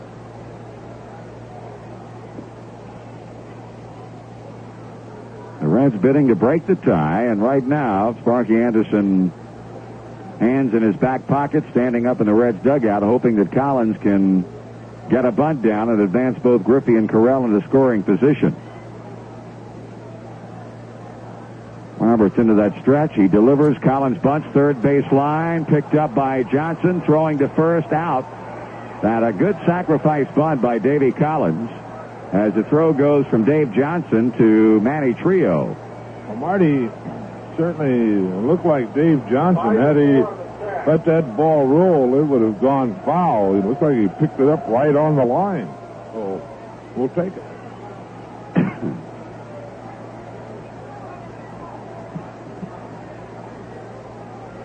Credit Collins with a sacrifice bunt.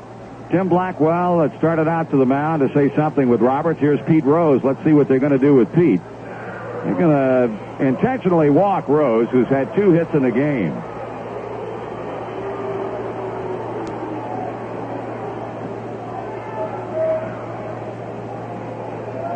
Pete getting an intentional walk. The Cubs do not have a left-hander loosening up, with Joe Morgan coming up next. So apparently Dave Roberts is going to stay out there and take his chances against Morgan, as the Cubs now are in the process of walking Pete intentionally to fill the bases with Reds. Griffey's at third, Carell is at second, and now Rose throws the bat away and runs on down to first.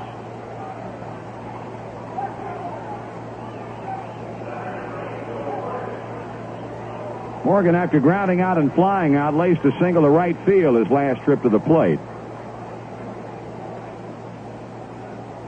Well, Joe with 62 RBIs,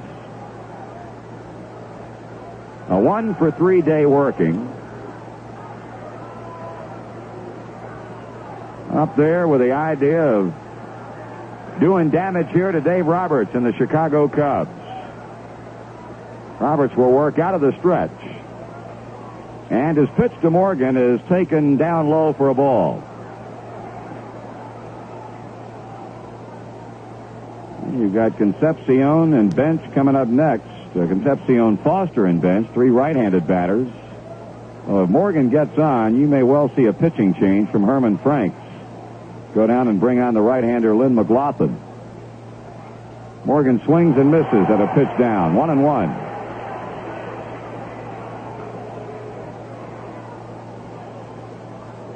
Roberts has been touched for 8 hits. All 3 of the Reds' runs coming in the first inning on a 2-run homer by Foster and a following home run by Johnny Bench.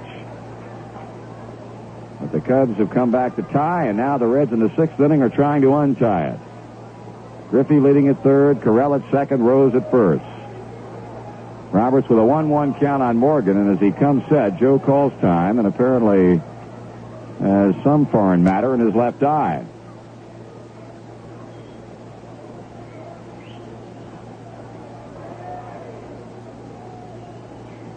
Morgan back in there, waving the bat around. Roberts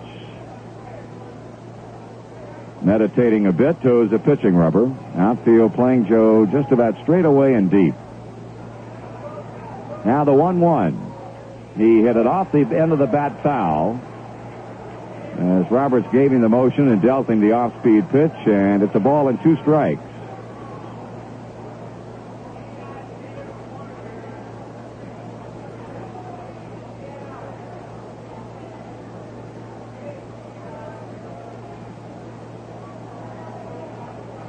Roberts in no hurry to pitch. He's taken all the time in the world. Windmills his left arm. Has his sign, now the stretch and the pitch. That's up high, 2-2.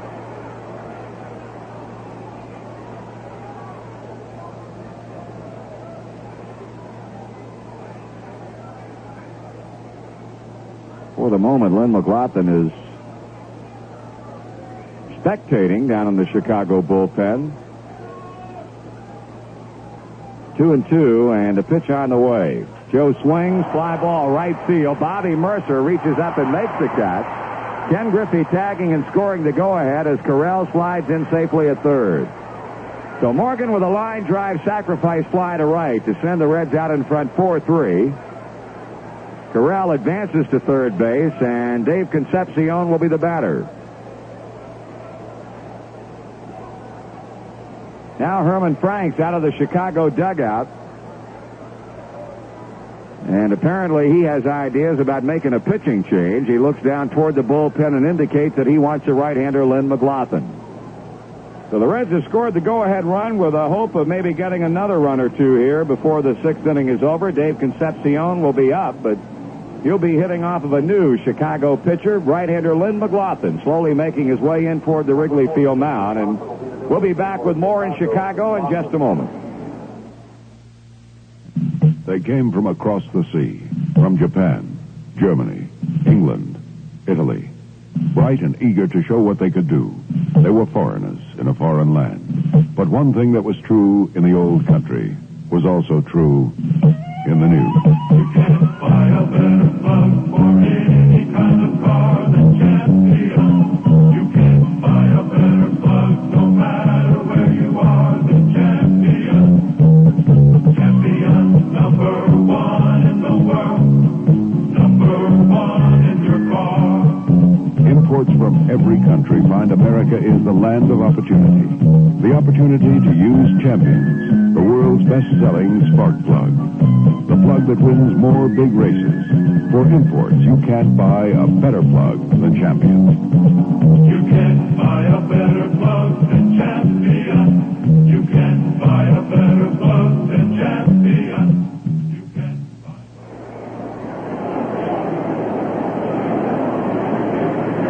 Herman Franks goes from a left-hander, Dave Roberts, to a right-hander, Lynn McLaughlin. McLaughlin with a record of 4 wins and 1 loss in 34 appearances, all but 3 as a reliever. He carries an earned run average of .384. He'll be facing Dave Concepcion with runners at first and third, a run in and 2 men out. Davey has singled and scored a run, grounded out to shortstop, and reached on a fielder's choice.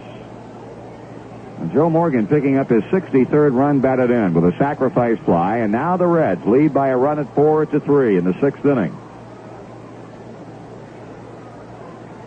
McLaughlin pitches, and Concepcion takes a strike.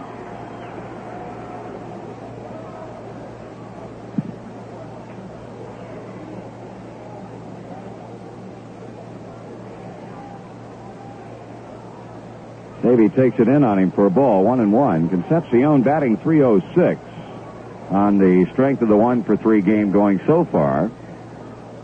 Rose has jumped his batting average up to .312 with a couple of base hits. Pete's over at first, Corral the lead runner at third.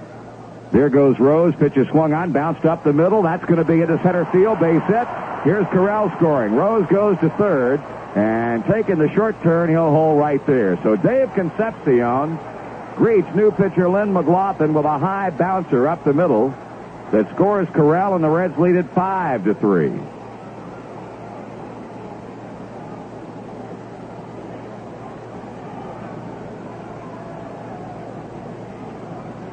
Artie, I'd like to quote in the paper here by Doc Ellis, Texas Rangers.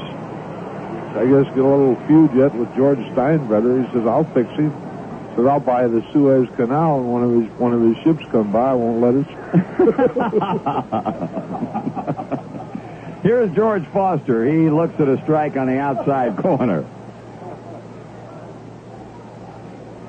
I think Doc Ellis would like to think he could buy the Suez Canal. Pretty good line, though.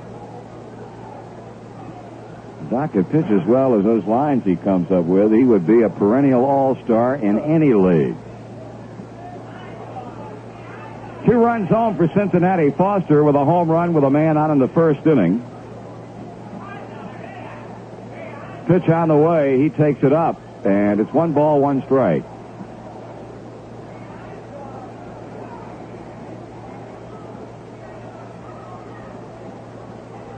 Well, that Texas ball club, a lot of people gave them up for dead some time ago. Strike 2 call.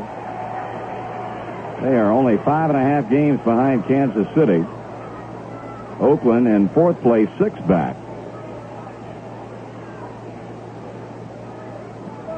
That, too, is going to be an interesting divisional race down to the wire, as this Western Division race is, and apparently the East is going to be pretty interesting. Swung on, high fly ball.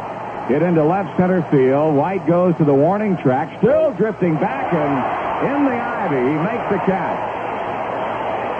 Right at the 368 marker, and banging into the wall and in the ivy, Jerry White hauls down Foster's drive. But in the inning for the Reds, 2 runs crossed on 2 base hits, 1 Chicago error, and a couple left. We've played 5.5, and the Reds lead Chicago by 2 at 5-3.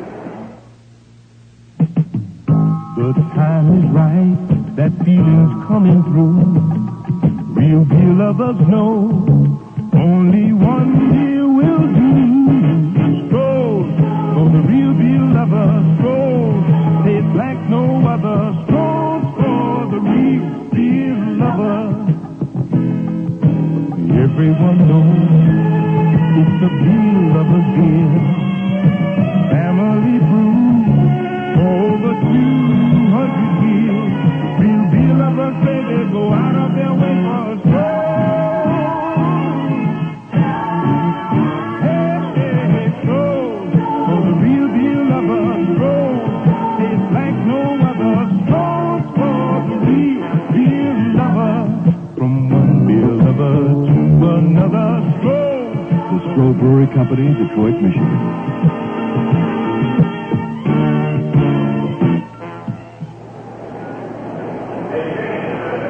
Only 21 more home dates remain for the Reds at Riverfront. The Cardinals, the Cubs, and the Pirates are in town in late August, while next month we'll see all 5 Western Division rivals.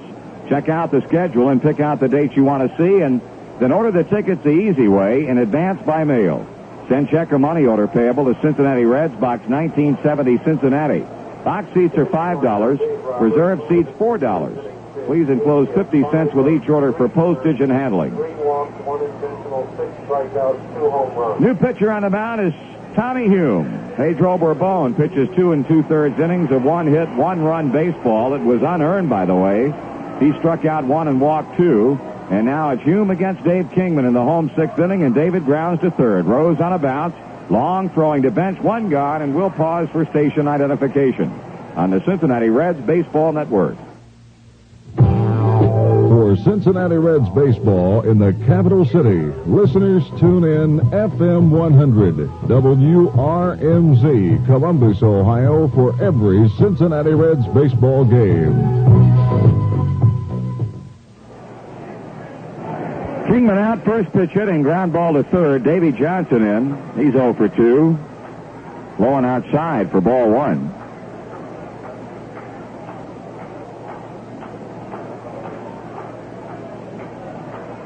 Johnson takes, and that misses. 2 balls and no strikes. Tommy's done a good job out of the bullpen. He worked 1 inning yesterday and retired the side in order. Picked up a strikeout. Swung on and foul out of play. Pitched a couple of innings against the Pirates 3 days ago in that 10-inning 4-3 Reds victory. Allowed no hits or runs and struck out a batter. 3 balls and 1 strike. And out in San Diego last weekend, worked 1 inning of a 4-2 Padre victory, allowed 2 hits and no runs. So Hume with 3 pretty good outings in relief in a row, and now behind 3-1, he gets a pitch in there for call strike 2. Count full on Dave Johnson. Reds leading 5-3. We're in the 6th inning. Johnson fouls off the payoff pitch. Here's a pitching line on Dave Roberts. 5 2/3 innings. He gave up 8 hits and 5 runs, 3 earned. Both of the 6th inning runs, unearned runs. He struck out 6 and walked 3, one of them intentional. Johnson waiting on the payoff, and strike 3 call. He got him looking.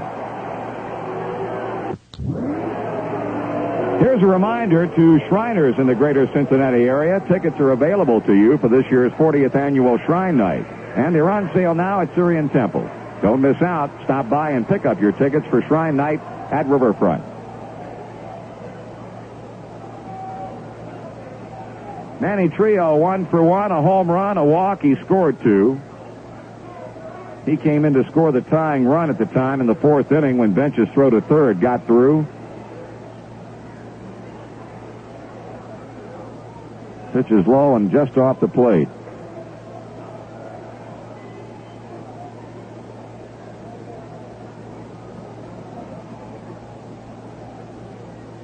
Swung on and fouled. You can bet the Cubs are going to be rooting for the Giants in Veterans Stadium at Philadelphia tonight. And on the other side of the coin, the Reds are going to be rooting for Philadelphia to beat the Giants, as they will be in favor of the New York Mets against the L.A. Dodgers. Series opening pitchers at Shea Stadium. Tommy John against Nino Espinosa. Pitches low. 2 balls and a strike. In Philadelphia, Bob Knepper scheduled to go for the San Francisco Giants. 12-game winner. Here's a foul out of play off first. And scheduled to pitch for the Philadelphia Phillies. Well, I had Randy Lurch, but Randy pitched last night. So either Larry Christensen or Steve Carlton.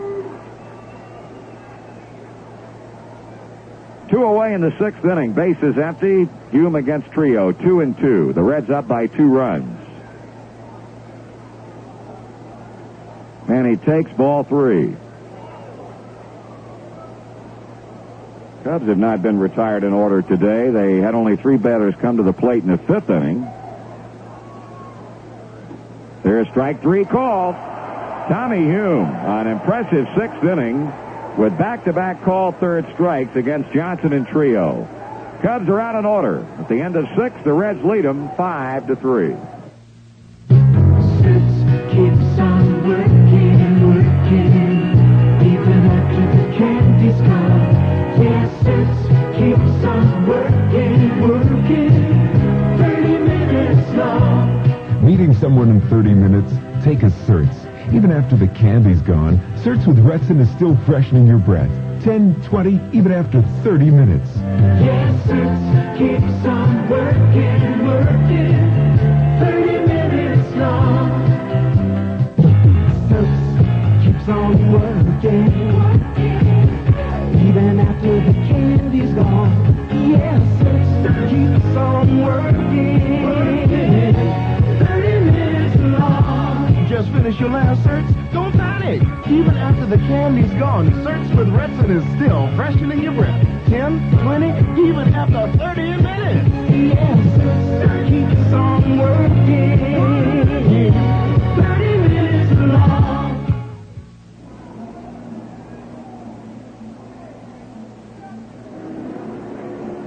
Right-hander Len McLaughlin getting ready to begin his first inning of work since coming on in relief in the last frame for starter Dave Roberts. Johnny Bench rubbing up the bat handle in the on-deck circle to start it off, and back with a play-by-play. Here's Joe. All right, Marty. John 1 for 2. He hit his 18th home run of the year in the 1st inning, walked in the 3rd, and lined a Trio at 2nd in the 5th. The Reds leading 5-3. Len McLaughlin came on in the 6th inning to face Dave Concepcion. Dave singled the center to drive in our 5th run. All right, the pitch to Bench. John takes it high and outside, a ball. Dave Roberts started for Chicago. He worked 5 2/3 innings, allowing 8 hits. Bench takes a breaking ball from McLaughlin, a called strike, and it evens at 1-1.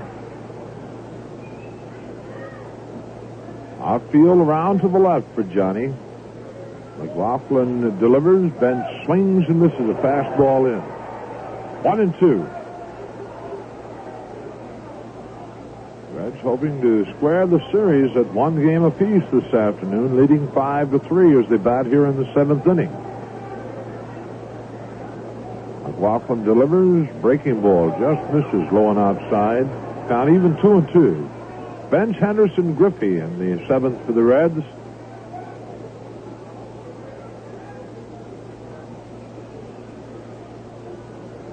McLaughlin has his sign. Here's the 2-2. High and outside. Full count now to John.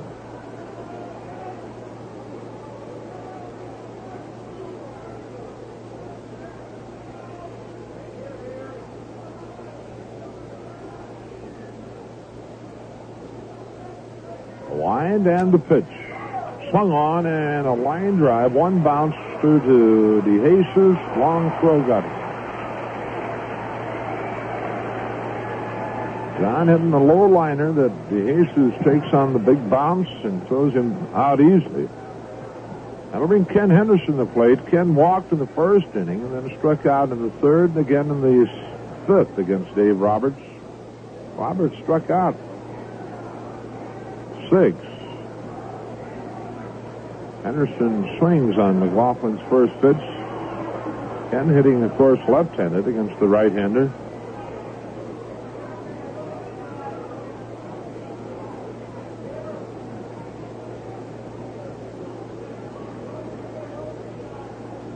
Outfield for Henderson straight away. McLaughlin delivers.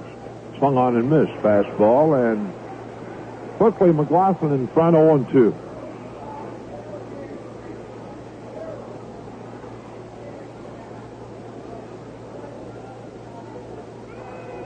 The 0-2.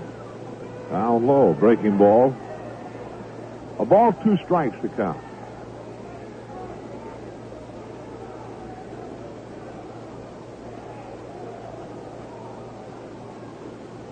Now the 1-2. Henderson takes strike-free call. He knew it. First strikeout for Lynn McLaughlin. 2 away here in the inning, and the batter, Ken Griffey. Kenny 1 for 3.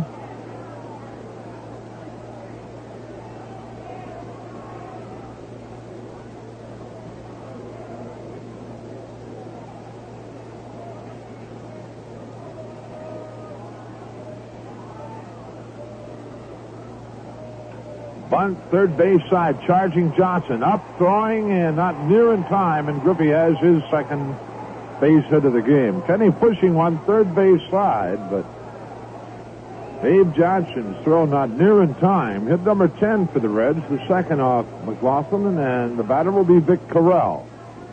And we're going to have Danny Dreesen to go to the plate to hit for Corral, so that would mean Bench will move behind the plate, and Dreesen will be at first base. Dreesen hitting .277 with 15 home runs, 63 RBIs, and Dan has been to the plate as a pinch hitter just once this year. He's 0 for 1.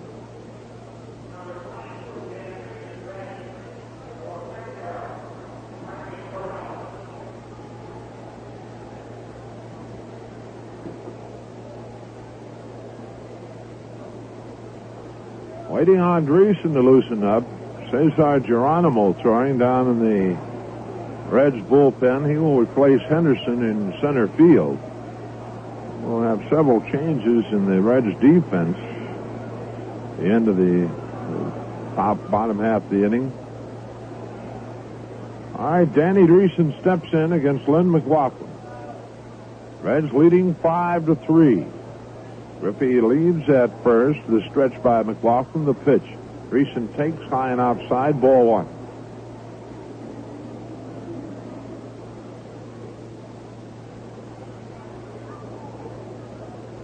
The pitch. Pair of low. 2-0 the count to Dreesen.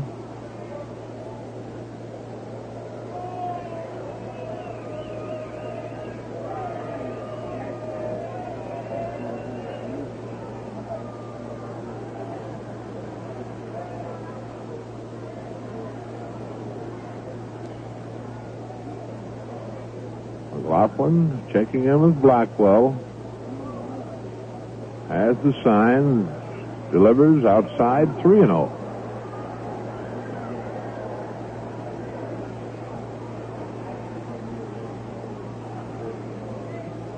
Two out with Griffey at first base.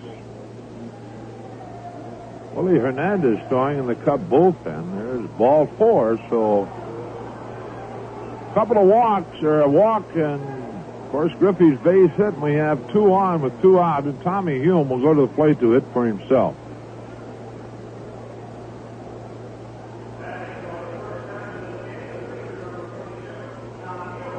Tommy looking for his first hit of the season. He's 0 for 36. McLaughlin delivers, and Hume takes it low and outside, ball 1. Now McLaughlin asks for another baseball from plate umpire Doug Harvey. Left-hander Willie Hernandez throwing in the Chicago bullpen.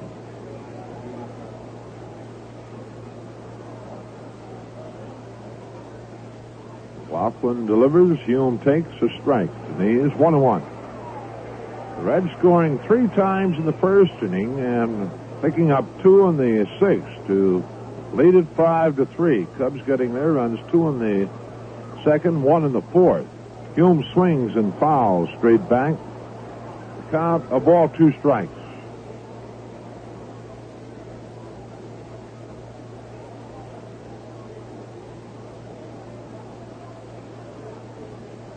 Outfield playing Hume straight away.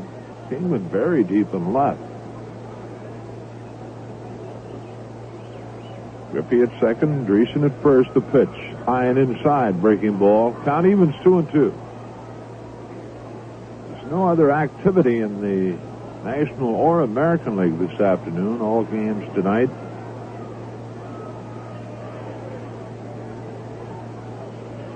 The pitch, Hume takes, ball 3, curveball. On the count now full to Tommy Hume. Well, out at Billings last night, one of our fine young pitchers, Steve Skaggs, pitched a no-hitter against Calgary and 12-0 score. His 4 straight wins. Skaggs out of Ohio University. Time called now as apparently Blackwell asked Harvey for time. Gary Wright has had 6 hits and 9 times at bat and walked. Now Hume swings and misses, and that's the inning. 2 strikeouts for McLaughlin. The Reds in the inning. No runs, a hit, no errors. 2 runners left on base, and at the middle of the 7th, it's the Reds 5, the Cubs 3. Attention back-to-school shoppers. Shop Sears for outstanding values throughout the store. Sears Tough Skins. Jeans now 20% off in girls and boys sizes. Easy Care dresses for your back-to-school girl are 20% off. Shop Sears for shoes and save 20% to 30% on back-to-school shoes for the entire family. Pick up an 8-digit calculator for only $5.88 or save $20 on a 10-speed bike for your back-to-school boy or girl. Shop Sears Columbus stores for all your back-to-school needs. Suits keeps on working, even after the candy's gone. Yes, Suits keeps on working, 30 minutes long. Needing someone in 30 minutes? Take a Certs. Even after the candy's gone, Certs with Retsin is still freshening your breath. 10, 20, even after 30 minutes. Yes, Certs keeps on working, 30 minutes long.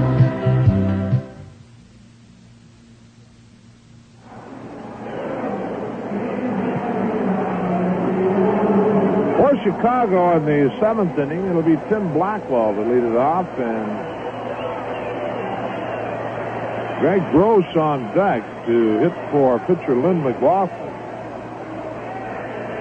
And then Ivan DeJesus. Tommy Hume, in his 2nd inning of work, he retired the Cubs in order in the 6th, hitting Kingman to ground out, and then 3rd strikes called by Johnson and Trio.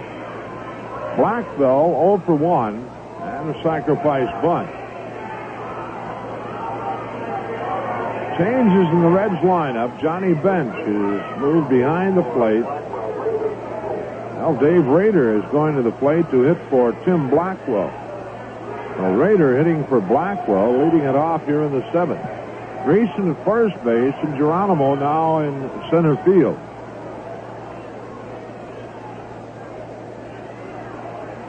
A pitch, a strike on the outside corner, and Hume throwing hard.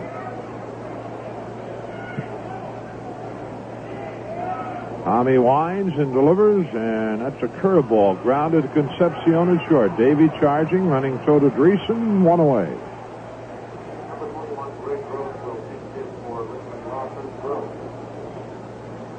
That'll bring Greg Gross to the plate to hit for Lynn McLaughlin.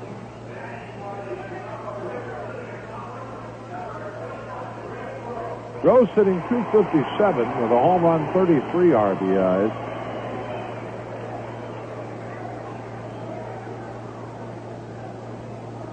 Gross, a left-handed batter. Ivan DeJesus on deck.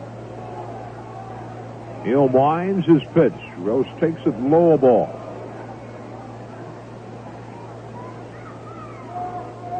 The Reds leading 5-3. Hume back to the plate. That's in for a called strike. 1-1.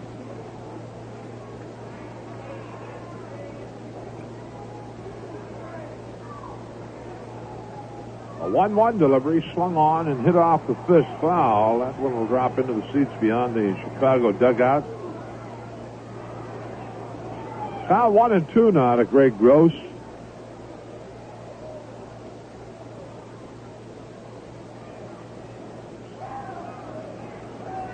Hume has the sign and the 1-2. Swung on, that's line down the left field line, but that'll go foul, or did Foster was not able to get to it. George into foul territory to attempt the catch, could not quite get there. So the count holds to the ball, 2 strikes to Gross. Donnie Moore, right-hander throwing in the Chicago bullpen.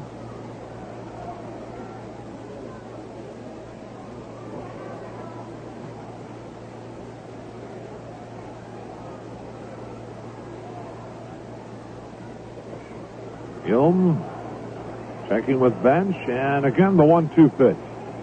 Fastball just high. Count evens 2-2.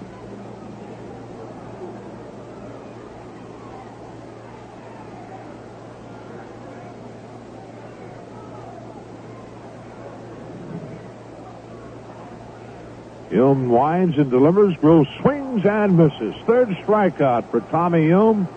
2 away, and Ivan DeJesus the batter.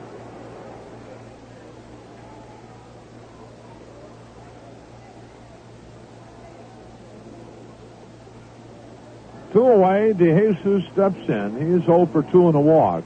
Walked in the 4th inning and was thrown out on the steal attempt. Corral to Concepcion. Pitch to DeJesus, a check swing and a foul tip out of the mid of Johnny Bench.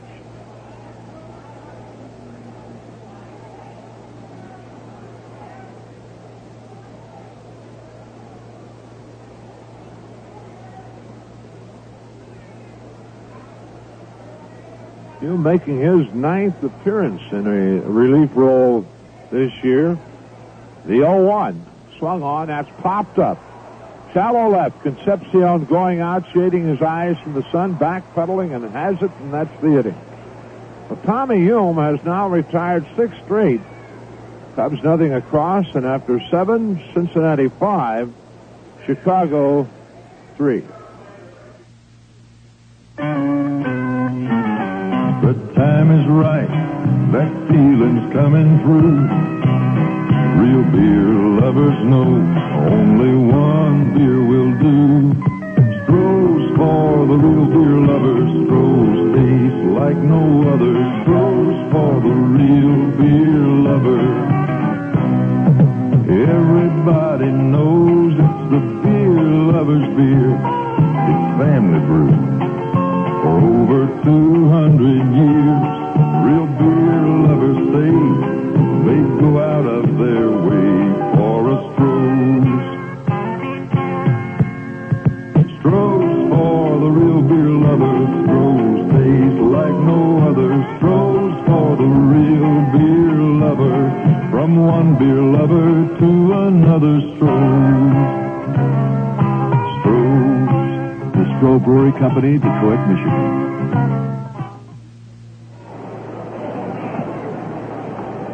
Well, the totals for 7 innings show the Reds 5 runs, 10 hits, and 1 error. The Cubs 3 runs, 5 hits, and 1 error. New pitcher on the mound for Chicago, and to tell you about him, here's Marty.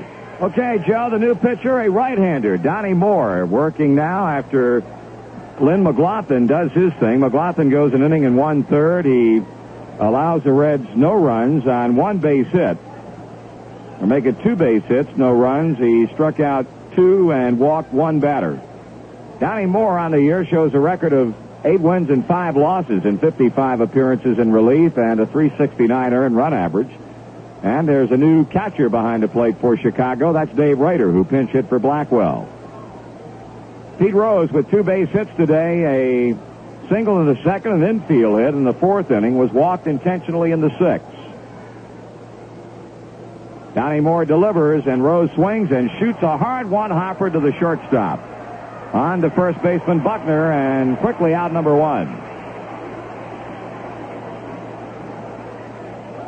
Here's Joe Morgan. He's 1 for 3. He broke the 3-3 tie in the 6th inning. with a sacrifice fly to right field.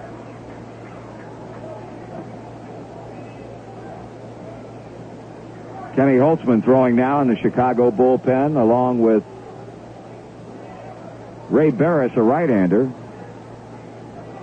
One gone in the 8th. The Reds up by 2 runs. Joe Morgan takes it high, a ball.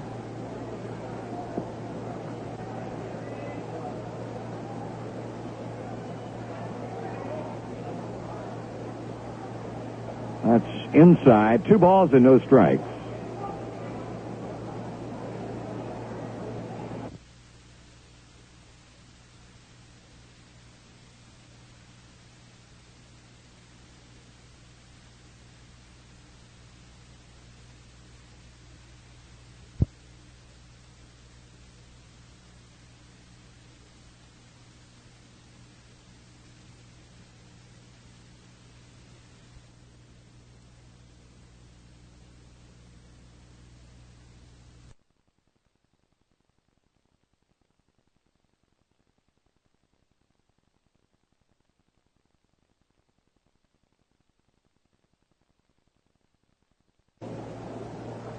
Morgan swings and hits a foul ball off the left field foul line. It'll carry down into the seats almost parallel to the Cub bullpen mound.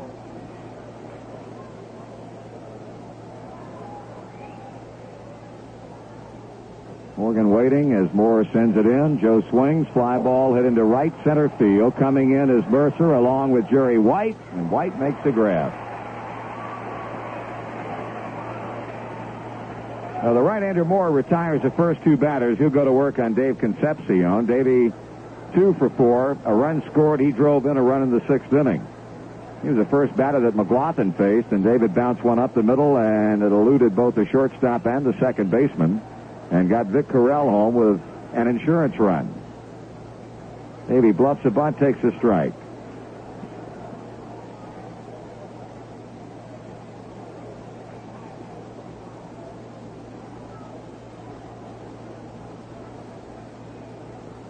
Swung on and hit in the air to right center field. Jerry White racing back toward the warning track along with Bobby Mercer, and White comes up with it. He stuck out his glove, and there it was. And he comes up hobbling. He had to make that grab and then brace himself for a collision to that maintenance doorway out in deep right center field, but a fine play by Jerry White. The Reds are out in order, and after 7 1/2, Cincinnati leads Chicago 5-3. Man, I love to drive on the open road and listen to that old night wind blow. Chewing Red Fox, it sure does ease my mind. Riding this ribbon on through the dark, no place to stop, no place to park. Me and Red Fox chewing tobacco, making up lost time. The Red Fox folks know what they're doing when it comes to making tobacco for chewing. For relaxation, man, it's one of a kind. It's moist and soft and mild for sure. The flavor's fresh. The taste is pure. It settles you down and helps a man unwind.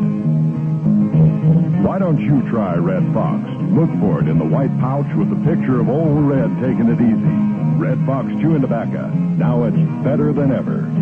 So when that highway starts to call, run with the fox that beats them all, Red Fox. 'Cause mister, taking it easy never tasted so good. Red Fox.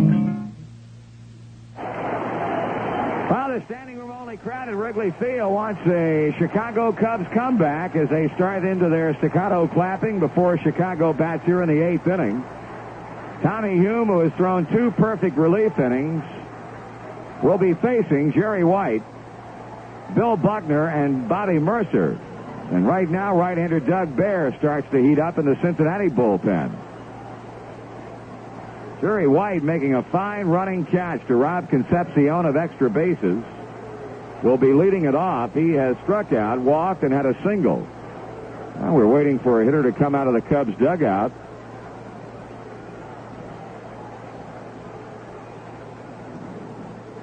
Well, maybe Herman Franks might be calling on a pinch hitter, but Jerry White will come on and bat for himself.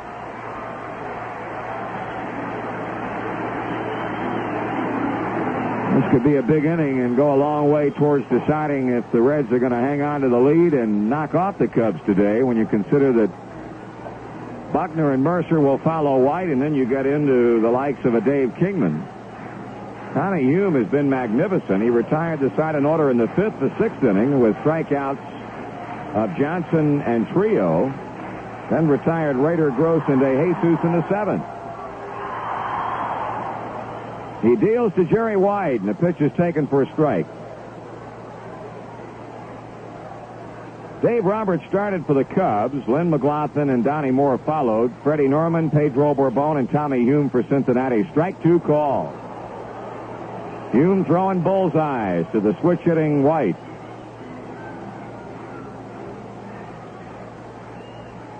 Swing and a miss. He struck him out. Well, Sparky talking today on our pregame show about how he feels like Tom Hume's future is in long relief, and he has been impressive today, and as we pointed out, on the heels of 3 good relief outings on this road trip. That's a strikeout against Jerry White on the minimum 3 pitches, and now faces Bill Buckner, who's doubled and singled and 3 times up. Strike 1 call.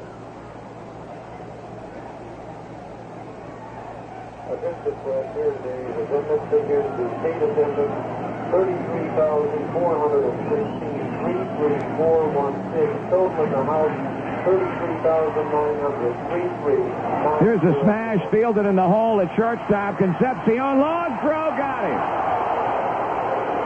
Davey going deep into the hole at short, backhanding Buckner's grounder, and really putting some help on that throw to Danny Dreesen, and Dreesen with a stretch to get the out of Buckner by an eyelash.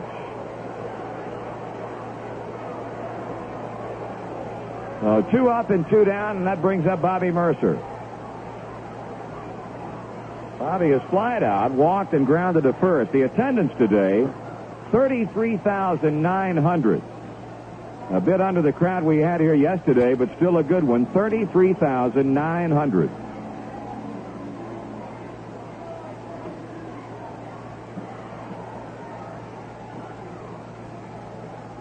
Mercer looks at the fastball high and away. 5-3, the Reds over the Cubs. We're in the 8th inning. Mercer swings and hits one back in the shallow right center. Morgan is back, can't find it. Joe got turned around on that pop-up. Started out to his left and tried to turn back to his right, and the ball fell on the grass. So a base hit for Bobby Mercer, and that brings up Dave Kingman.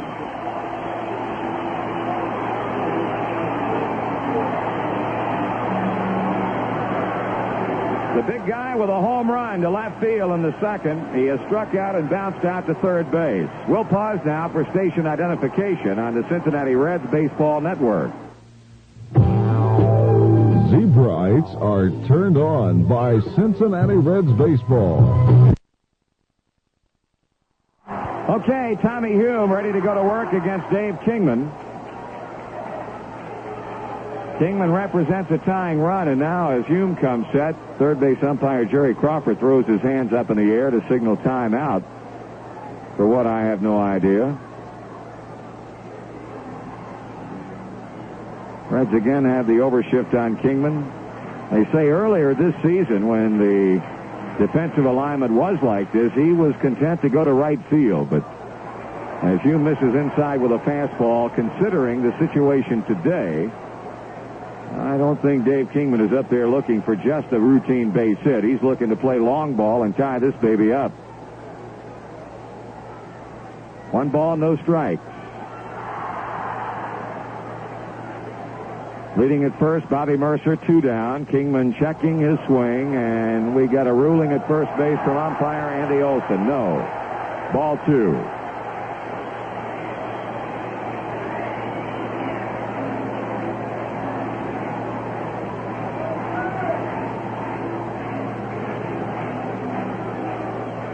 Are about as deep in left field as you can be. Geronimo pulled toward left deep. Griffey likewise playing him in straightaway right center. The 2-0. That's high, ball 3.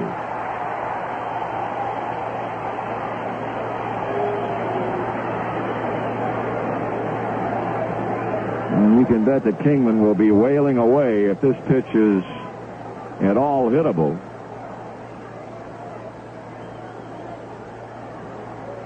Hume now backs off the pitching mound.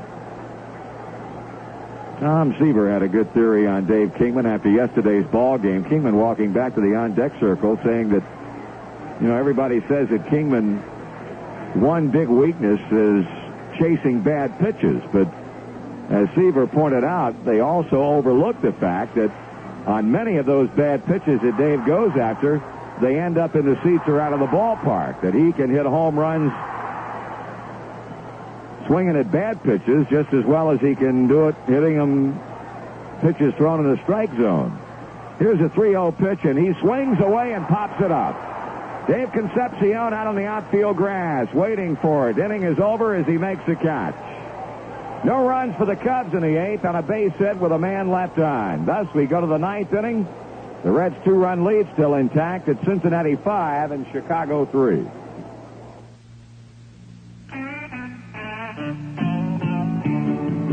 There's a big M sign round the corner, down the road and up the street. And there's a friend of mine round that corner, someone you all know and someone you'd be glad to meet. There's a special additive at your nearby Marathon station. Something that can add value to your life and the life of your car.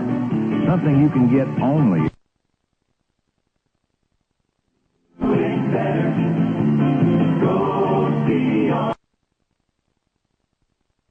To the plate, the bat-off right-hander Don Moore. Don coming on in the 8th inning to get Rose, Morgan, and Concepcion in order, and of course taking the fine catch by Jerry White to take away an extra base hit from Concepcion. Foster's 1 for 4. That was a 2-run homer in the first inning. Came very close to slamming one out of here in the 6th. White going back and banging into the ivy on the wall in left center field to haul it down. Well, with the 2 RBIs today, George now has a 5-run batted-in lead over San Francisco's Jack Clark.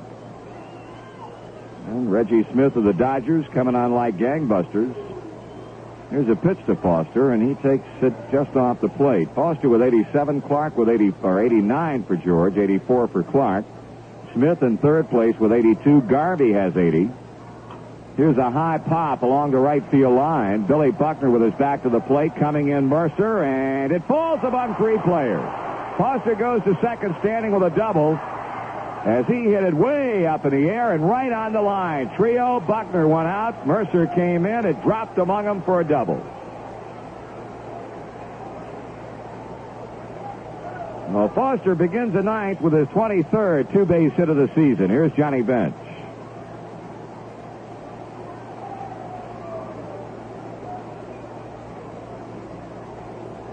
John is homered, walked, lined to second, and grounded to short.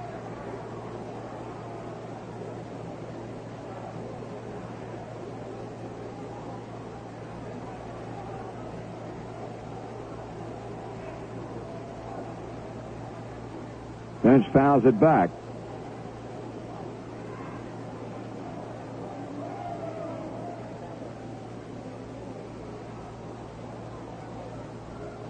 Tomorrow afternoon, game number 3 of the series. Our pregame shows will be getting underway at 1:45 Cincinnati time. Up high with a fastball, 1-1. Dennis Lamp, a right-hander for the Cubs, will oppose Cincinnati right-hander Paul Mosco. Right now, we've got Foster out at second and Bench waiting on the 1-1 pitch from Donnie Moore. Here it is. Swung on and missed. Strike 2. Kenny Holtzman still loosening in the Chicago bullpen. Or is it Willie Hernandez? Willie Hernandez is throwing, a left-hander. Dave Rader quickly out to the mound for a word with the pitcher. A double by Foster, the 11th Reds hit.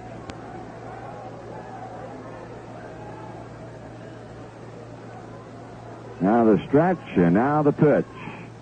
High, 2-2.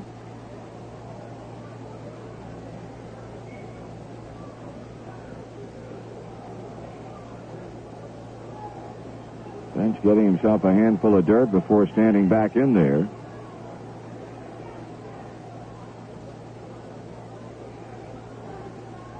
Swung on and hit to left field. Right down the line. Kingman running toward the corner. He can't get it. Fair ball. Foster will score, and the Reds have back-to-back ninth-inning doubles to make it 6-3.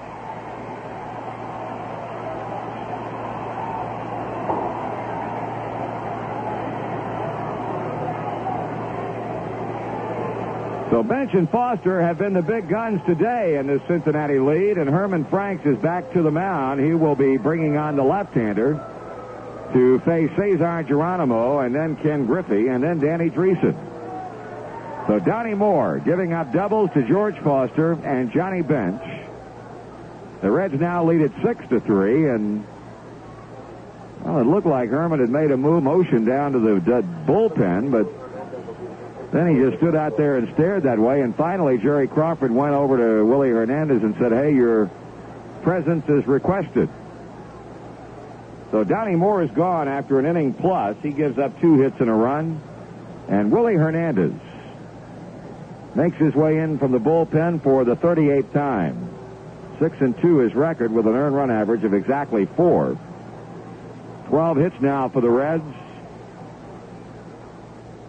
The way things stand right now, Pedro Bourbon would be the winning pitcher, and Tommy Hume would record his first save of the season.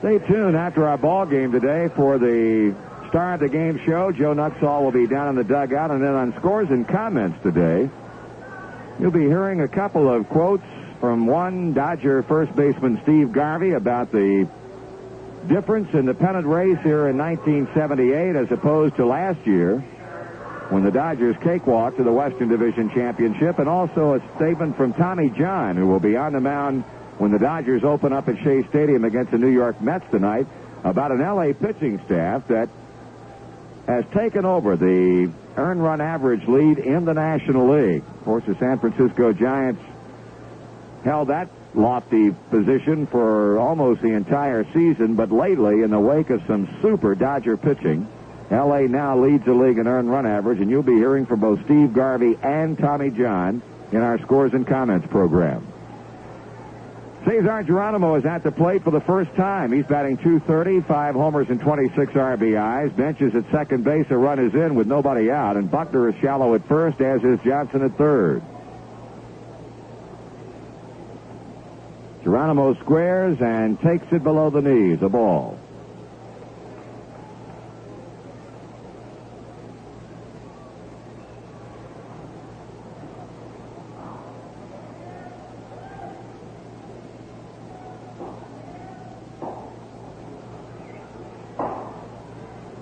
Now the 1-0 pitch. That's low. 2 balls and no strikes. Well, if you're going to be up there bunting, you want a low pitch to do it on, but thus far, Geronimo's not offered at either of the first 2 pitches down from Hernandez, and both have been balls. So Cesar looking them over well here. 2-0 pitch. That is ball 3.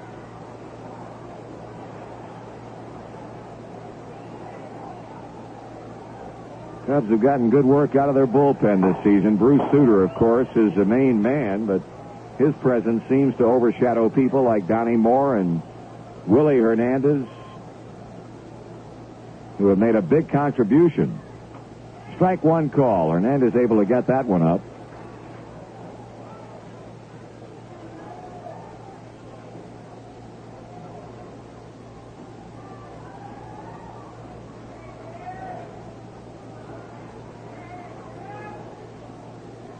Three balls and 1 strike. Geronimo at the plate.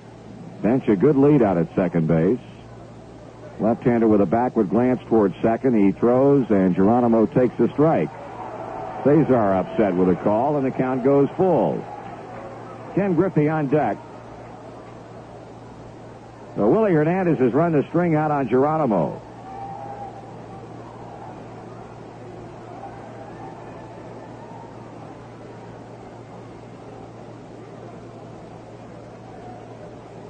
Cesar now discussing the pitch with Doug Harvey, and I think Doug is telling Cesar, just don't worry about it. Get back in there and let's go.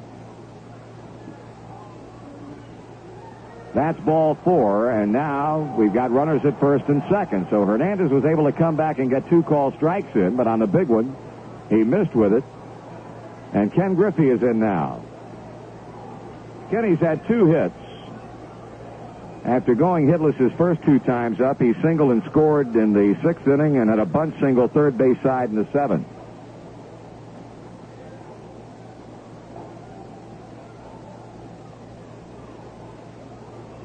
Buckner and Johnson will again remain in, but now Trio and DeJesus, even though playing up a couple of steps, are at double play depth. Griffey drives one to straightaway center field. Jerry White back, reaches up, makes the catch, and quickly gets the throw back into the infield.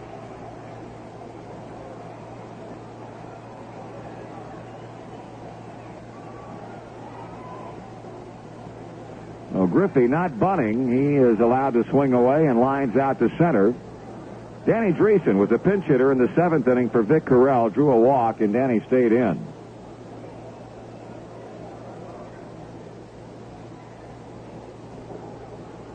So with 1 out, Bench still at second base, Geronimo still at first.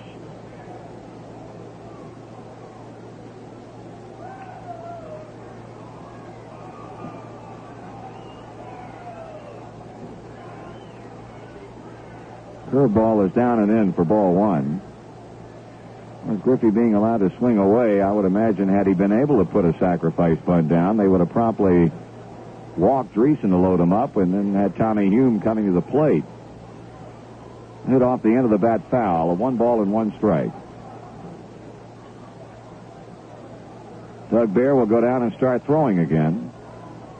In the bottom of the 9th, Chicago has scheduled a bat. Dave Johnson, Manny Trio, and Dave Rader. Reds lead 6-3. Dreesen takes a fastball for a strike.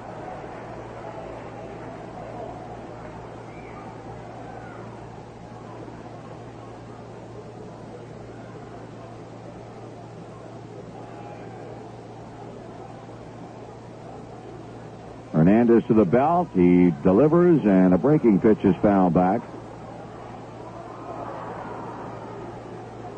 Well, the Reds win today, and it'll be the Giants and the Phillies in Philadelphia tonight, and the Dodgers at New York to meet the Mets. 1-2 in holding. Dreesen holds up, and that's strike 3 call. 2 away, and the batter will be pitcher Tom Hume.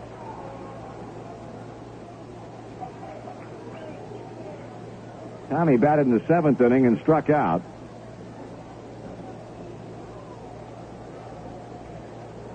And Hume on the year now is 0 for 37. Still looking for his first base hit of the season, and Tommy, of course, last year hit a home run. Pitches high to him off of Philadelphia left-hander Randy Lurch at Riverfront Stadium.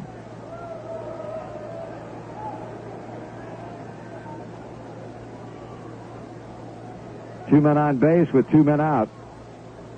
All quiet now for one of the few times in the last few innings in the Chicago bullpen. And it's pitcher against pitcher in the 9th, and that's ball 2, 2-0. Dave Rader running out to the mound. They do not want to have to face Pete Rose with the bases loaded. But Hernandez halfway home toward walking Hume as he falls behind 2-0.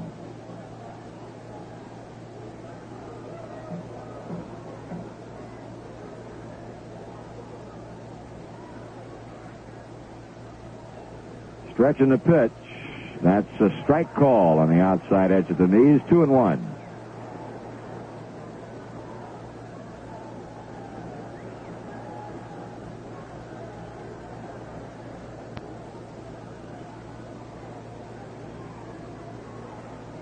Hume checks his swing, or did he? Apparently so. Ball 3.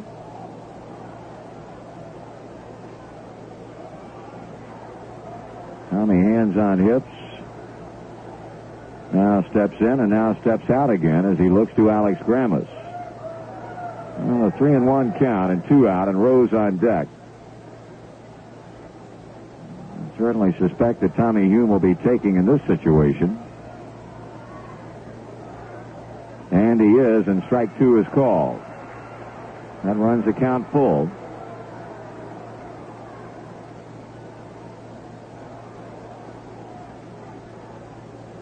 Runners will be moving. Bench to third, Geronimo to second. And the 3-2 pitch is swung on and lined to right center field. Base hit.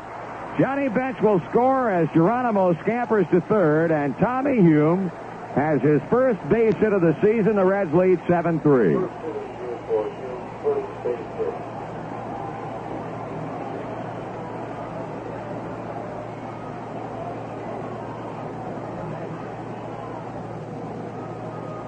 Tommy Hume picking on a Willie Hernandez fastball and lines it into right center and makes his first hit of 1978 a big one because it drives in a run. Here's Pete Rose. He is 2 for 4, has had an intentional walk.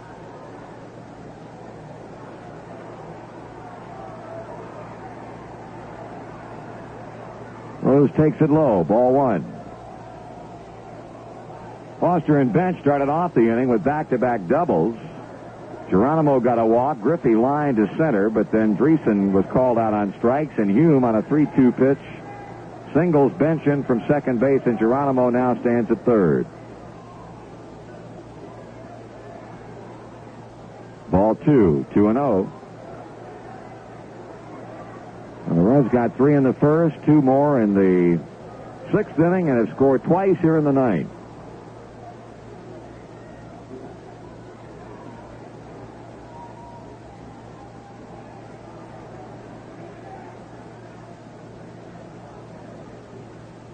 Swing and a miss. Pete had quite a cut on that pitch.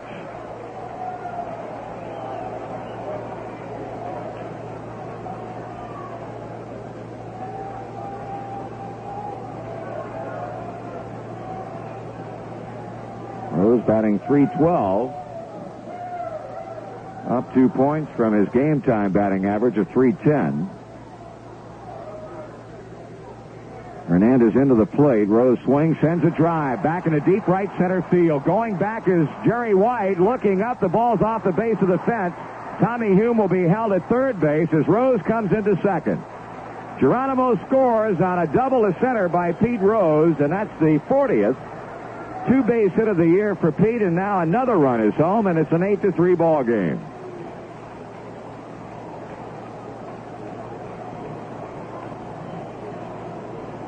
Jerry White started back for the ball, and by his actions, it looked like that ball had enough on it to get out of here, but hit right at the base of the fence. And now Joe Morgan becomes the 8th man to hit in the inning with runners at second and third.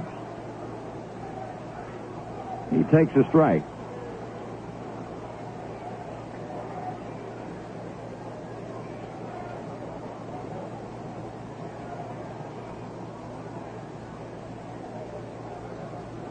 Time call as the pitcher Hernandez will get together with the catcher Dave Rader. Well, the Reds have had 4 hits in the inning, and 3 of them have been doubles.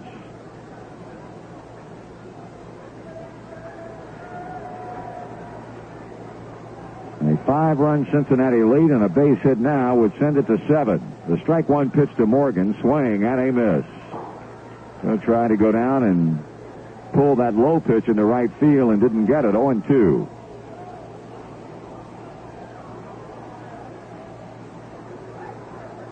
This one foul of the screen. The only man who has not hit in the inning is on deck, and that's Dave Concepcion.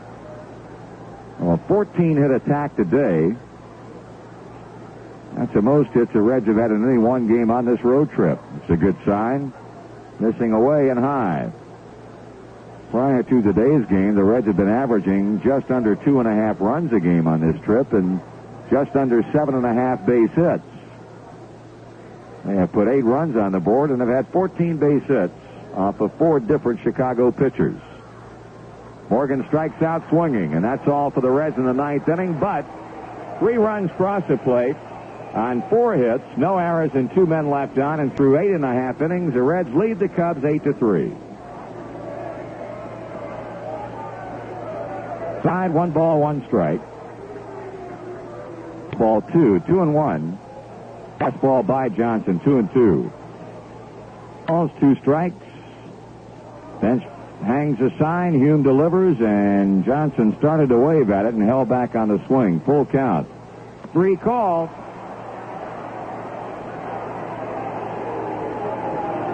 Strikeout number 5 for Tommy Hume. Here's Manny Trio. Has already fanned him 1 time. Let's see how he fares against the Chicago second baseman the second time around.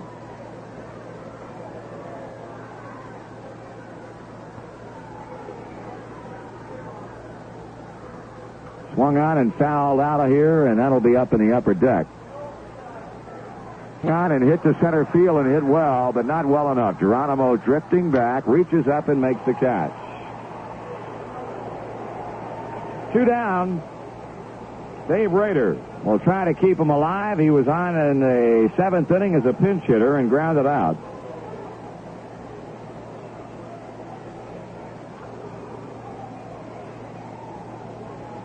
Left-handed batting Cub catcher Dave Rader grounds it foul.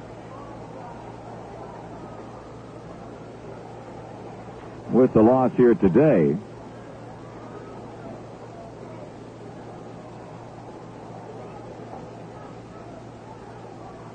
Rader grounds one to the right of Danny Dreesen. Danny backhand the ball off his glove. Morgan picks it up and throwing late at first base.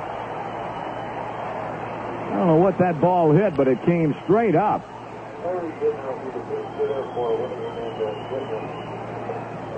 Let's see how they score that, whether it's going to be an error against Dreesen or a base hit for Dave Rader. Anyway, it keeps the 9th inning going, and it'll be Larry Bittner now to pinch hit for Willie Hernandez as Danny Dreesen has been charged with an error. Reds with a 5-run lead, so Dreesen not concerned about Rader at first base. Danny will play behind him.